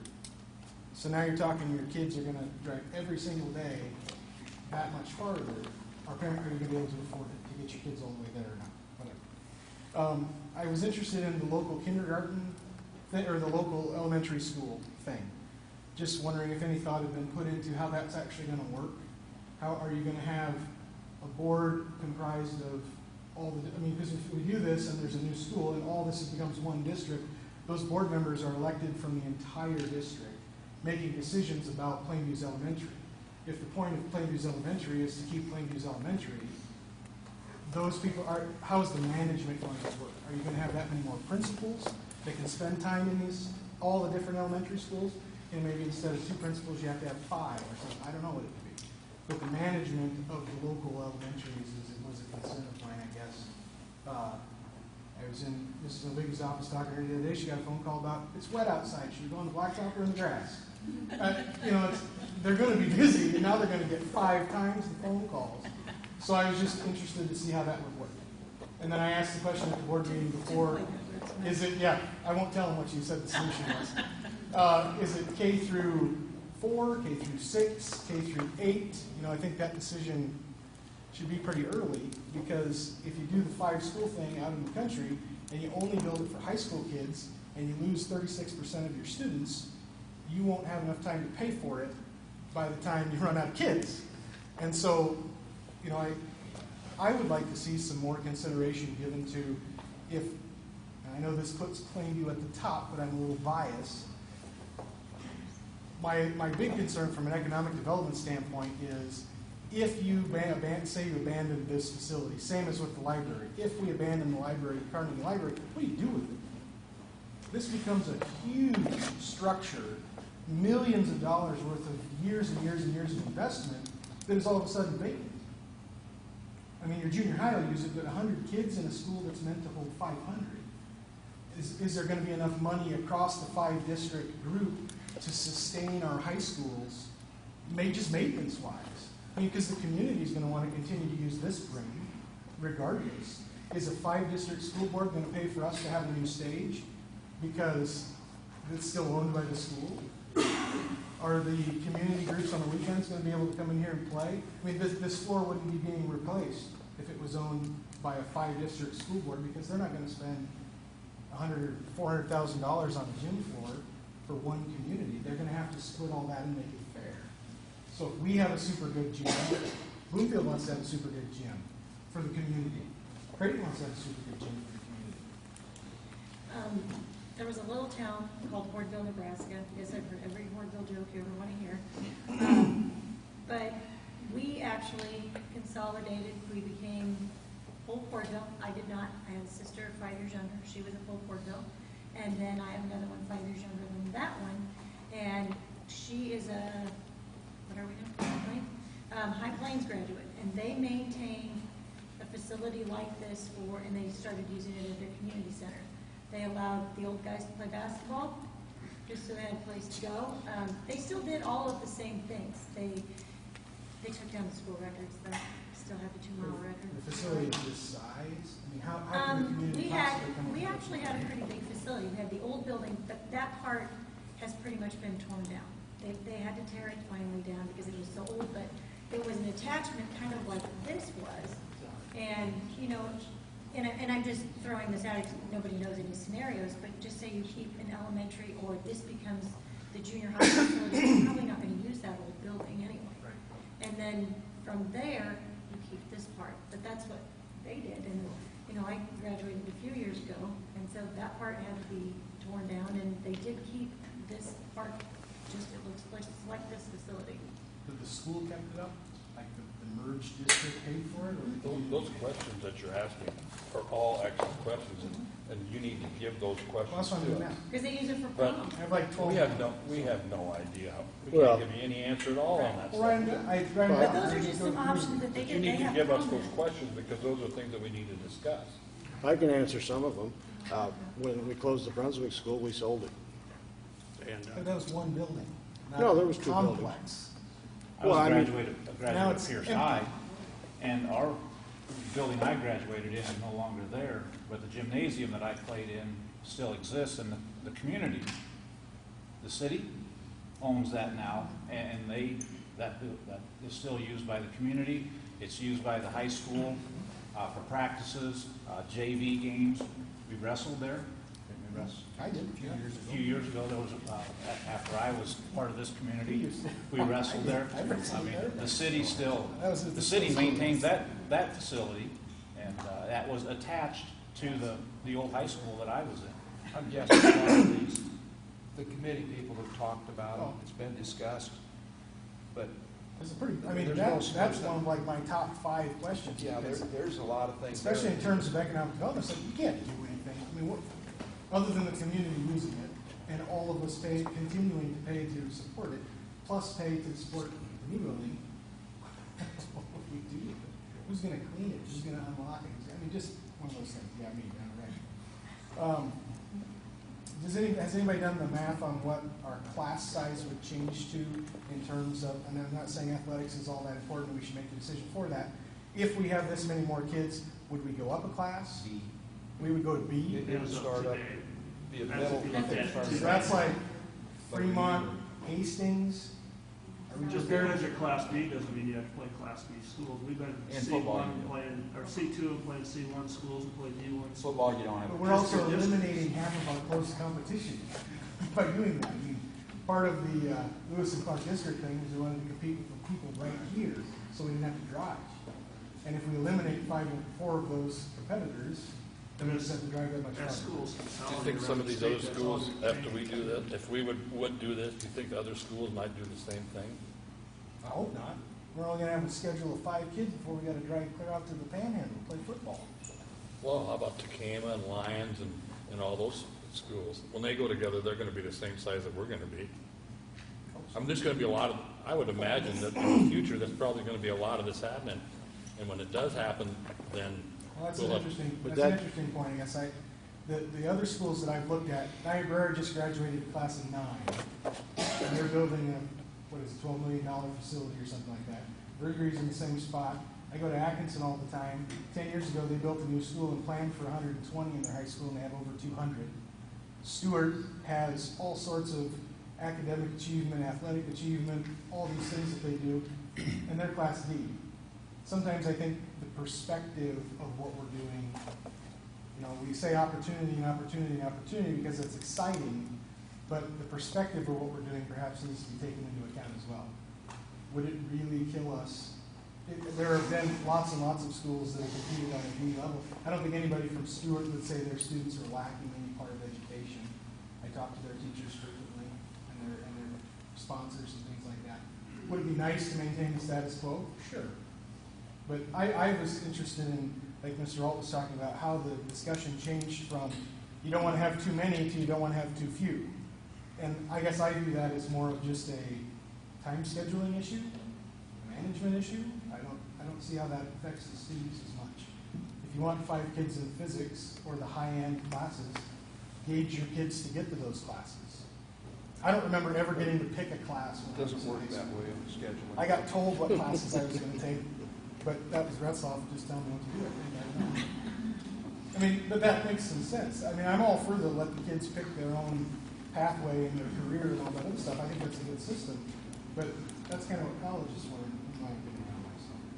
Wait till you start picking. Pick nothing. My kid's got my wife's grade, so she's gonna get free money or something. I do have a question. You had said that the next step might be getting a facilitator to come in and work on the curriculum, and you didn't have an idea of like who the facilitators might be. Is that correct? We're not gonna have the facilitator to work on curriculum. The curriculum was gonna be, the way I understood it, is the principals were talking about getting together a bunch of teachers from each one of the schools and getting some ideas together on what could happen. And that will be facilitated by Northeast. Okay. So you're not That's like, not the same facilitator I was talking about. Facilitator that or we're, somebody else like that. I didn't know if you had talked like with the State Department that like career and technical directors there, like Rich Cott, Corey Epler. They go around and they have grant money that they do. But I don't remember we talking about that revision process that's out there, that there's grant money around for schools that are interested in redoing some of the programs. And I know you talked about having the schools maybe put in $10,000 or something. I wondered if that would be something we could talk to the State Department about, if there is some other grant money that we're not aware of, that maybe we have access to. Might be. I haven't checked into it yet. the facilitator that we were talking about was to advise us on things to do, and they put a timetable together. You need to decide what you want to do. Like all these questions that he has, they're all great questions, and they all need to be answered. We aren't even close to getting to that point, but we need to talk about those, and this facilitator hopefully would give us a timetable. You need to have these things done by this time, and then you need to go to these things, and that's what we need to facilitate. I love the chamber and all the things in the community or whatever. And I want to encourage the school board to come to the chamber meetings, come to the city council meetings. Whether you believe it or not, this will have a huge impact on the community some way. The things on the board say it will be good. The things that I hear downtown would say that it would be bad. And so the school has always kind of operated as its own island, but it's one of our largest employers, and it's one of our community centers. So like in my instance, I've bought 3 other newspapers that I deal with. Those communities are overjoyed that my philosophy behind those newspapers is to keep them just about that community. And it was, I don't buy these because they're ragingly amazing businesses. I buy these because they're about to close, and I don't want them to close. And so, my philosophy on that is if you're solvent, which Plainview really is, I don't really see any necessarily financial or political reason that this even really makes sense in the slightest in terms of taxes and tax bill and all that other kind of stuff. When your tax levy comes down, it doesn't mean the amount you pay goes down. It just means they don't need as much, overall to make up the same amount of money. So, if we can stay solvent, which I think with the addition of the ethanol plant and the community the way it is and all the agriculture we have, I don't think we'll have any problems with money. I don't think we'll have, and then if you want to offer opportunity, buy opportunity. Our levy is 30 cents lower or 20 cents lower than it ever has been in the last, how many years? We could be, we're at 70 some cents right now, and we lost our state aid at, what is it, 94 or 95, something like that? So it's not really a consideration there. If we wanted a new facility, we could tear this one down, raise the levy 10 cents, and build a new one and have it paid for in a few years. I want you to make sure you take the community into perspective in the fact of not just lost, everybody says we don't lose any teachers, but I think half of our staff now currently lives in the community. So if that half changes, you're talking about give or take $3,600 a year in utilities that those people aren't buying. That many more houses they're in. That many more trash pickups that there aren't. That many more subscriptions that aren't being sold. That many more cars that aren't being looked at or fixed or all that other kind of stuff. I don't think as a community, Plainview is in a position where we can afford to lose hardly anything, especially one of our biggest employers and biggest contributors to the community. I would encourage you to come to the chamber meetings and ask these questions. Ask your opinion at a chamber meeting or at a city council meeting or one of those things. Don't operate like you're on an island and the community provides the kids that you say you want to educate the best way possible, you really need to get the community's idea about what's going on. That's what this is. We're open meeting for the community. Just to Here's what I simplify, think. Can't make everybody. I've been on quite a few years, just to simplify that cost, I believe our monthly salary going out right now, IMG is like $300,000 a month is roughly what goes out for the salary of the school system. And we will maintain, I hope I'm wrong, but we're going to give a 3 to 5% increase in that per year. And she could probably quote that too. You know, we're not going to ask these teachers to work for less over the next 10 years. You know, they can't. And the health insurance is not going to go down. So if you throw a 5% figure on it, and Mr. Allers gave us some of those numbers that night, but if you put 5% on 300,000, or 5% or 3 million, you know, the dollars in 10 years, and we're going to drop 100 kids. If you're running that math fast enough, our cost of education is going to dramatically go up, and we're going to have less kids in the system. So at some point, we'll be higher cost than what most of the colleges are, and we may be mathematically close to some higher right now in education. We had that conversation when it was about administrators, though, too. Yes. At some point, it doesn't make any sense to me, though, because if you have less kids, you don't need as many teachers, and then your cost of student per student education comes down. It shouldn't track. Not if you're going to offer the same opportunity. You're losing those courses offered. But you don't have as many kids, so you don't have much time. So you're going to lose those teachers anyway. So what you're saying is you're going to lose those teachers anyway. Yeah, you're going to lose Because that salary anyway. We're going to have to downsize our school. We're going to So have to you're- down. that's We what you won't. just said. We won't need So we're gonna another lose that But if you convenience. have the possibility and the opportunity, I guess I don't see a lot of negatives to doing this today or doing this 10 years from now. We either merge and lose it all in the next couple of years, or we merge and lose it all in 30 years. We still join the same sports teams. We still lose all the same stuff we take down. We still have to figure out the busing. One negative is if 4 schools go together and you're the one left out, and you end up dissolving, and you have no voice then, that's a pretty big negative. How would that happen? Because if 4 schools go together in Plainview. But that's what decide not happens to to schools all the time. That's the merging situations I see. But we're going to do that anyway. Are you saying if we didn't join, they wouldn't build a new school out in the middle of nowhere? So we'd have to drive all our kids Well, to they may, but Bloomfield then instead? we have no say in anything. We go and we do what they tell us to do. In 5 or 10 years, if we can't maintain what we're doing. I think the example of that one would be Newcastle and Hardington. Exactly. But you're talking about a C1 or better school versus a D2 school. They didn't have a choice. Yeah, they're right. They didn't have a choice, and it didn't make any difference to them either. But they made it 10 more years with their facility. I guess that's the emotional side of it for me. And I think I see the what you're benefit talking of about that. is the emotional side, but, you know, we need to look at the educational part of what can we provide for our students, and do we want it to decline?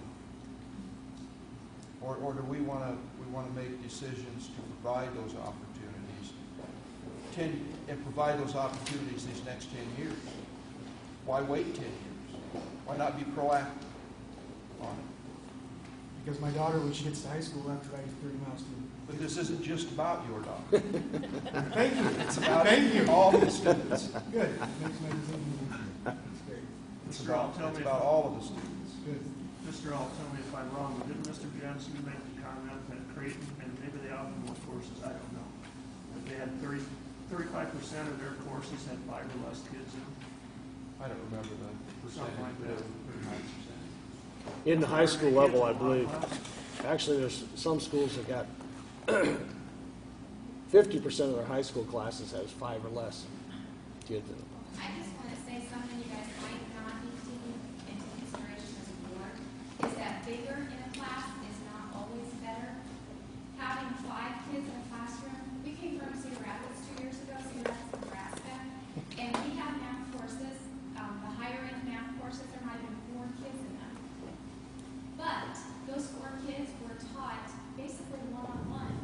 The kids were, it came really easy for, they got to work ahead, and they worked to their own level. The 4th child in that class that maybe it was tougher on, got some one-on-one help.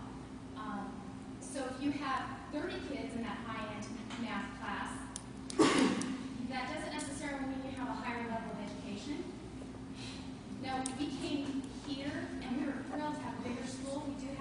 more opportunities here than we had in Cedar Rapids, and we're thrilled with that. But as a board and as committees, the thing we also want you to remember is we do need to consider what it's going to do to our community. And I'm new here, I have no ties here, so I can say, you know, what I want. I don't have any, my grandpa don't live down the road or whatever, and my kids didn't graduate from here, I didn't work here, whatever. The thing about Plainview is we need to be careful that maybe it's worth some of those political arguments of only going 3 schools. Maybe it's worth working through some of that trouble of having just a 3-school consolidation versus a 5 if it helps our local community. Because when we all meet in the center of the new district to go to those ball games, nobody's coming through town. Nobody's stopping at Subway. Nobody's using our new Dollar General. Nobody's using Casey's or Roadrunner. They're all going into the middle of nowhere, into the new facility. So you might be trying to solve problems that are going to be 30 or 40 years down the road that happen. What would happen if we got a new business where Side Number was, and we had 10 families move in? What if when the new port, 200 families move to Norfolk, what if we can get 10 of those families living in some of these empty houses in Plainview? You know, be a bedroom community, you know, to them. I think you've got to be careful that, you know, like Mr. Alt said, we're not ready to shut our doors yet. What else can we do to build our doors up? And I know the student opportunity, that was a resounding theme, and you're a school board, we should be looking at that. But if you don't have a community here, those kids that you're educating, they're not going to come back here. And when you all retire here, there's going to be nobody here to take care of you because they're going to be working in Omaha. You have to have a community here for those kids to come back to that you're trying to do such a good job educating. You're sending everybody out of town, your high school teachers, your junior high teachers, if they're not here, your community's not going to be here either. And we come from Cedar Rapids, they have a grocery store and a bar, and a convenience store. Look at those schools before you have to be the forefront and the forward thinking, but also look at those other examples of what's out there. And don't try to solve problems that are 30 years down the road. And one of my questions too, as far as the status quo, I've got kids who have 28 kids in their class. I've got a second grader who's got like 25, I think it is, or 20, and the kindergarten class is going to have 30. What can we do to keep those kids here and not send them away in 18 years or 15 years so that we still have them here so they want to come back and work with me? So it's about the kids' opportunities, but don't forget about your community. And I'm not the newspaper editor, so.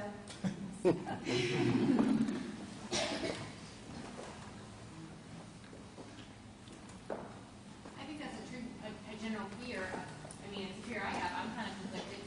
I came from a small school. We drove 25 miles. I mean, there was nothing for people to ride the bus for 25 or 30 miles into town. 20 kids, you know, the class before me had what, 13 maybe? We thrived, and we thought that was all there was, and we still adjusted great in college. My fear of my kids going someplace else besides spending a whole bunch of time on the roads is we're not going to know our teachers. The teachers aren't going to know our kids. How many of our kids here in this own community walk to school every day? Or there's not a mom or a dad at home that gets into school, or they're waiting when they get home. And we know about those kids in our community, and the teachers watch out for them. Not that that's the teacher's job. It just falls to them sometimes.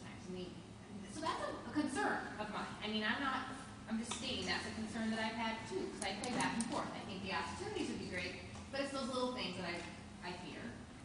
I like to know who my kids are going to school. Not even the teachers. I want to know who the students are that my kids are going to school with. You know? Not that these other towns raise horrible children or anything like that. I'm not saying that. I'm just saying I like the kids my kids go to school with. Or I want to know them, I guess. And will we move that far? Is there any kind of projection of the people we could possibly lose of that 1,200 student population from our outlying? Like, I have a cousin who has 3 children. west of Creighton quite a ways that go to Creighton, and I'm thinking, I don't know if they'd want to go all the way over here. You know, they may go to Orchard, it's probably closer. Is there any kind of projection how many students we could possibly lose from the outskirts? We haven't looked at, individual. We understand anytime you do merge, you're going to lose some people from the fringe. One of the things we've talked about is we're hoping that what we can offer people will hold a lot of them. Let's go over to, say, if somebody in Brunswick, and what do you have to nearly Oakdale? 15, 17 miles, and from there, how far is it going to be to this, facility if something was built out in the middle? Not much further. We're hoping we would hold those people, but we haven't looked at what we think we lose. Just we know that we lose some. We'd like to make it so that part of the idea is having Northeastern here and maybe Wayne State and all those places involved is that we want it to be a center where people want to come because there is more opportunities here and we would draw more. We're probably going to lose some on the fringes, but we might draw some other people in because maybe we have a welding class that they can take in high school or maybe some other opportunities that they don't have other places. I'm sorry, I just want to add a little bit to that. Bloomfield made the comment that I think they still lose like 19 kids to Crofton. A while back they had that big to do, a lot of kids left. And they're thinking they could get a bunch of those kids to come back or quit losing kids anyway to Crofton if we have this. And another thing you mentioned about losing the community, and one thing that I think could help the community to our advantage is we're close to Norfolk. Us and Osmond are the two closest towns to Norfolk. And if people don't want to stop in Pierce and still want to work in Norfolk, and we can offer a tremendous school, they might come to Plainview. They might still work in Norfolk, but they might live here, or Osmond. And that could help our community. Maybe not, I don't know. So I think it could work both ways. You might lose some, but you might gain some. I think we forget the technology that's going to still be there. The question is whether we even need the facility sometime because just a few things. Like I know I've got a niece that's got cancer, and she's not missing school because she's getting it off of her iPad at home, and you're all familiar with that. Dylan was given Jasmine hurdling lessons last night over Snapchat. He was hurdling over he was supposed to come in and hurdle down at the track, but he didn't make it, so he was hurdling over the kitchen chair. But you know what I'm saying, those technology things that make us more mobile, I guess I just see those types of things working. I kind of get an idea, but I wonder, are you guys deciding? Like, are you guys going forward by school, or are you not completely deciding? Any school can get out at any time. No school has made a commitment to stay long term. And as we make more and more decisions, it might turn a school or two away, and that might be the end of it. But for Plainview School Board, where are we sitting right now? One day at a time, basically. One day at a time. One meeting at a time. I think to try to answer that again, the board hasn't made any decision. I don't think even the people on that committee have made a decision because we're just at that point where, we talked about what is the next step. We're not sure what the next step is. Is there going to be a little bit of commitment? Probably, maybe. But that still isn't the decision we're going in with both feet either, at that point, because there's more to decide. There are some extremely big decisions to be made on it based upon, what would the facility be, what would the cost be. We've got the transportation issues that really have to be hashed out. I mean, there are just all sorts of things before the board really decides what they're going to do. So there's still opportunity for voices to be heard? No, absolutely. That's why we're here. And, as far as this just being a 5-school thing, well, if one town drops out, now it probably drops down to 2 or 3 schools, the next best scenario. Or if 2 schools drop out, you got 3 that want to go together. Now you're back to looking at that. So I wouldn't say that any of the scenarios are out. And we also have other, I might mention it earlier, we've also heard from other boards that, you know, if this doesn't pan out, they would like to be involved. So it's not, like, you know, it's this 5 or no 5 or 2, you know, it's just something that we started and these 5 schools are looking into. You know, we might all decide, hey, this isn't something we want. And I think that's why we want to have these meetings, because I don't think, I for one, do not want this to end up like not speaking to your neighbor, or a grandfather's not speaking to their grandkids. That's why I think we need to keep this out in the public, find out what's going on. And I think Bob said, you know, you elected us, we have to listen to your opinions and your ideas, so. I think now that I'm not in the system, I'm out of the system, so I can hear some things. And I think I don't talk to a lot of people enough that I think that there's such a split in the community. Yeah, we want it. And others go, hey, wait a minute, there was not too long ago, just a feasibility study of sharing staff. And now we're talking about a 5-school. They're shocked. They're shell shocked. So this is great that there's a meeting, but there's not enough people here. So I don't know what you're going to do. You're somehow, I don't know which way I'm thinking myself, but we need to educate the people more, maybe more surveys. But I don't know, slow down a little bit. I'm not saying it's a bad idea. What did the board do? That's what I'm hearing. What right does the board have to do that? You know, without hearing us, and you call this meeting for people to come. You know.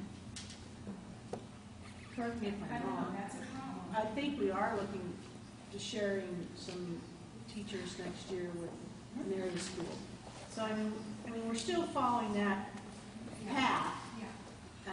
You know, but, and what scares me the most probably, and since I've been on the board, how much the state has gotten involved.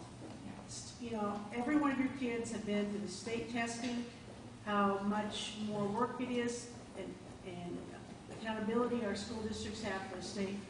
At some point, if you've been following the legislature and all the other South Dakota, Iowa, the state came in and said, this is what you're going to do. I think that scares me more than anything, because I see how the state testing has affected the way kids are being educated. And I think at some point the state's going to come in and say, hey, this is what you're going to do.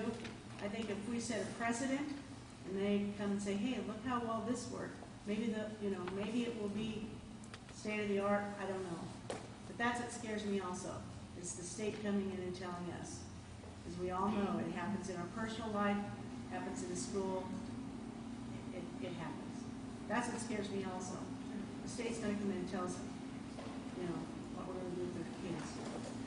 I just want, the makeup of the board is going to change. I think you're all aware of that. We've got 3 candidates, or for sure. Paula, you're running, and Steve, and for school board, right? So Marilyn and I are going off, so we're down to 8 meetings or so left. So the makeup of the board will change drastically. I mean, and obviously Chris is running, so if she could be voted out, so you could have 3 new board members. I don't believe that's the case in Osmond's district. I know it's not in Creighton's. I think, Greg, you're in for sure. Is that just 3 of you are running, I believe, unless they... Still right in. He's still right in. I don't know, Osmond, do you have anybody running against? There's 2 new ones. 2 new ones coming on? 2 new ones that are running, and 1 that is leaving. Okay. The 3 that are up, 1 is going off, and then there's 2 new ones wanting to come in. Is Kent going off? Or? Yes. Kent's been on 20-plus years over there at Osmond. So, but if you're not aware, that's Greg Workman and Colleen Farnick from Creighton back there. They're on the Creighton School Board. And these 2 ladies, Mrs. Rykoski and Mrs. Wingert, are from the Osmond School Board. I don't know if anybody from Neely, did they come or not? I don't see them here. But there were some Neely board members that wanted to show up. But anyway, But you're gonna stick around and see us through, right? Well, I've got the grandkids in the area, you know, so we're trying. I got one question for you. How does your decisions for the future influence what you got planned for now? As far as all the schools having to do repairs and stuff, they gotta still do them? Or are we gonna decide not to spend $40,000 here because in 5 years we're gonna spend $100,000? I don't want to make all these comments, but I think we're going to have some obvious things in the sports coming up pretty darn fast here. Would you say, Mr. Boyer, we'd be down to in 3 years on classification? 4 years, we'll have a classification enrollment of 52. Next year, we're at 98. I mean, some of you've got to be in here with that class. We've only got 8 or 9 kids in it. We got 1 girl in there. I mean, I've been going to track meets, you know, never ending here, and that poor, you know, I just feel sorry for them. Maybe I shouldn't, but literally they're not going to have any. How are you going to run a relay team with the girls when you got 1 girl? I mean, it's just not going to look good. I mean, so those sports, a lot of those sports questions are going to come up pretty fast. We're still committed to keeping up this facility and redoing this floor, and so we're going to still do that, upkeep of this building, because we could be talking years down the road. Right. So we got to keep this up, facilities up. The school that keeps it up will be the one that's still here in 30 years. That's what happened at Cedar Rapids. We have two awesome gyms there, good gyms, and Spalding's coming to Cedar Rapids because they put the money into their facility. If you guys put the money into your facility, you'll still be here because that matters to community members. Yep. You don't edit the newspaper, do you want to?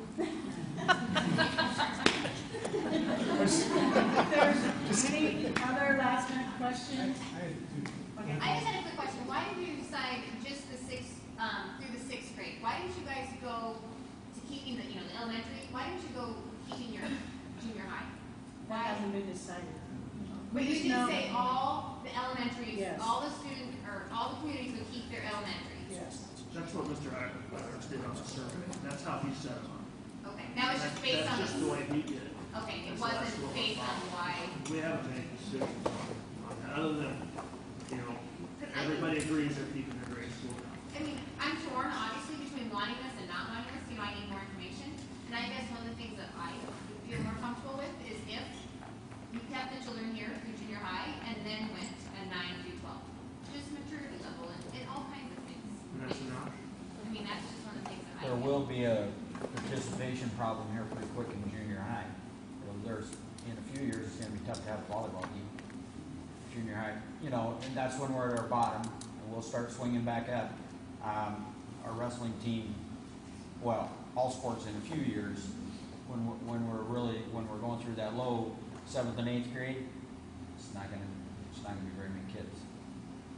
But that's a short time period, and we'll probably climb back out of that too. I think one of the scenarios has 2 junior highs between 5 schools. Yeah. So that's an option too. This is one of those long-term things that if the board agrees to continue going on, I have actual notes this time. You may have saw in the paper, there are the 3 ways of this happening if it does eventually happen. Now, far down the road in the future, I get it, it's not going to happen tomorrow. I understand that now. But I would like to encourage you just openly to use the popular vote system instead of the other 2 alternatives. I would like to see this on the ballot myself, because then, if I'm outvoted by 60% of the rest of the people in this community, I don't feel so cheap. If my only option is to drive to Lincoln and testify in front of a hearing board on a Tuesday afternoon that I can't make, I don't feel so good about that. So I personally would like to see this on the ballot if that gets to this point. You're not obligated to, but I would like to really see that. I think the popular system vote is the best way to go. I would really like to encourage the school to help solve the community problem instead of just the school problem. Be active. I mean, the teachers are overly active in the community already. Everybody knows that. It's not a question. The kids do what they can.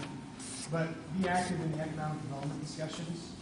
Perhaps, I don't know if it's legal or not, perhaps from this point forward, the board does everything they can to get the new teachers that we do hire to move to town, instead of allowing them to live wherever they want. Offer them a moving incentive. Whatever you got to do, get them to move here.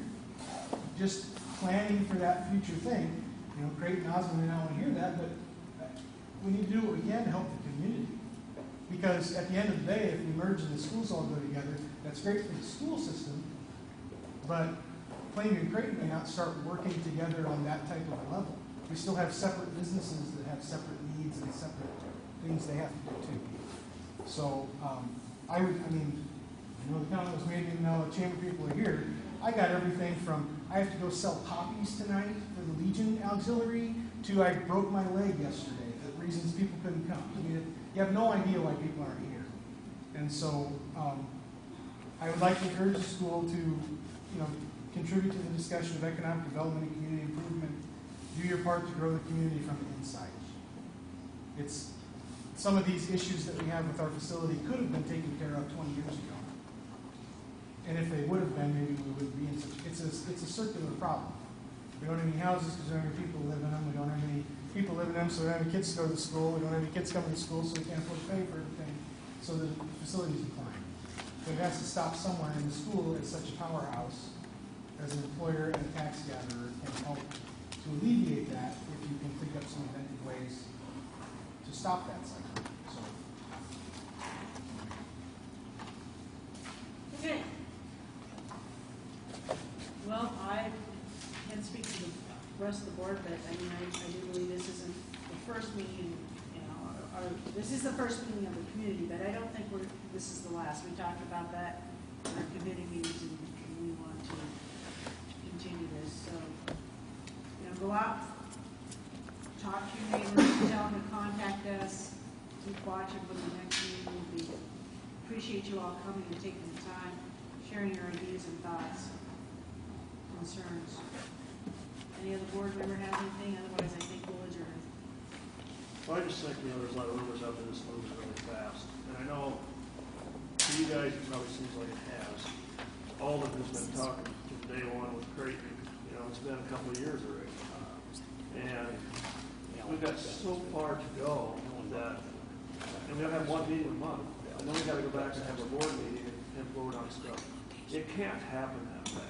It's got to take a lot better. We had to make our first decision last meeting about this $10,000.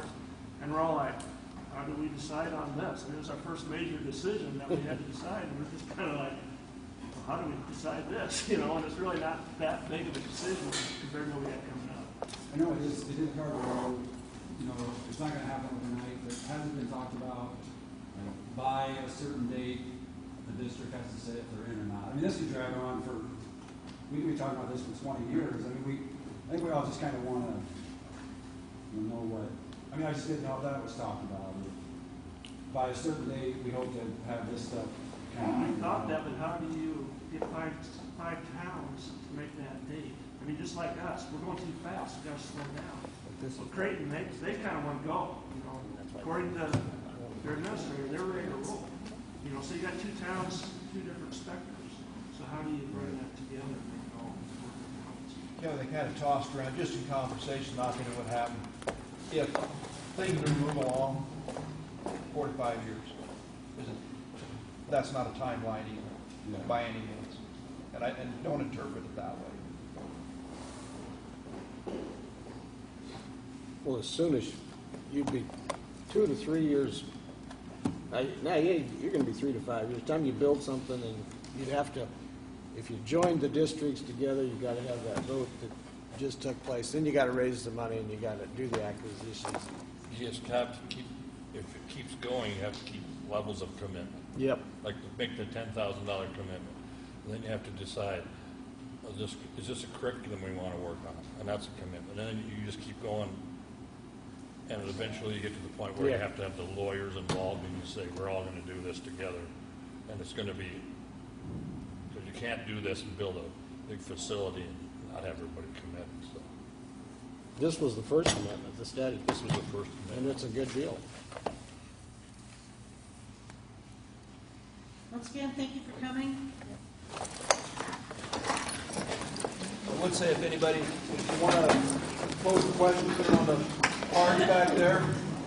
That'd be great.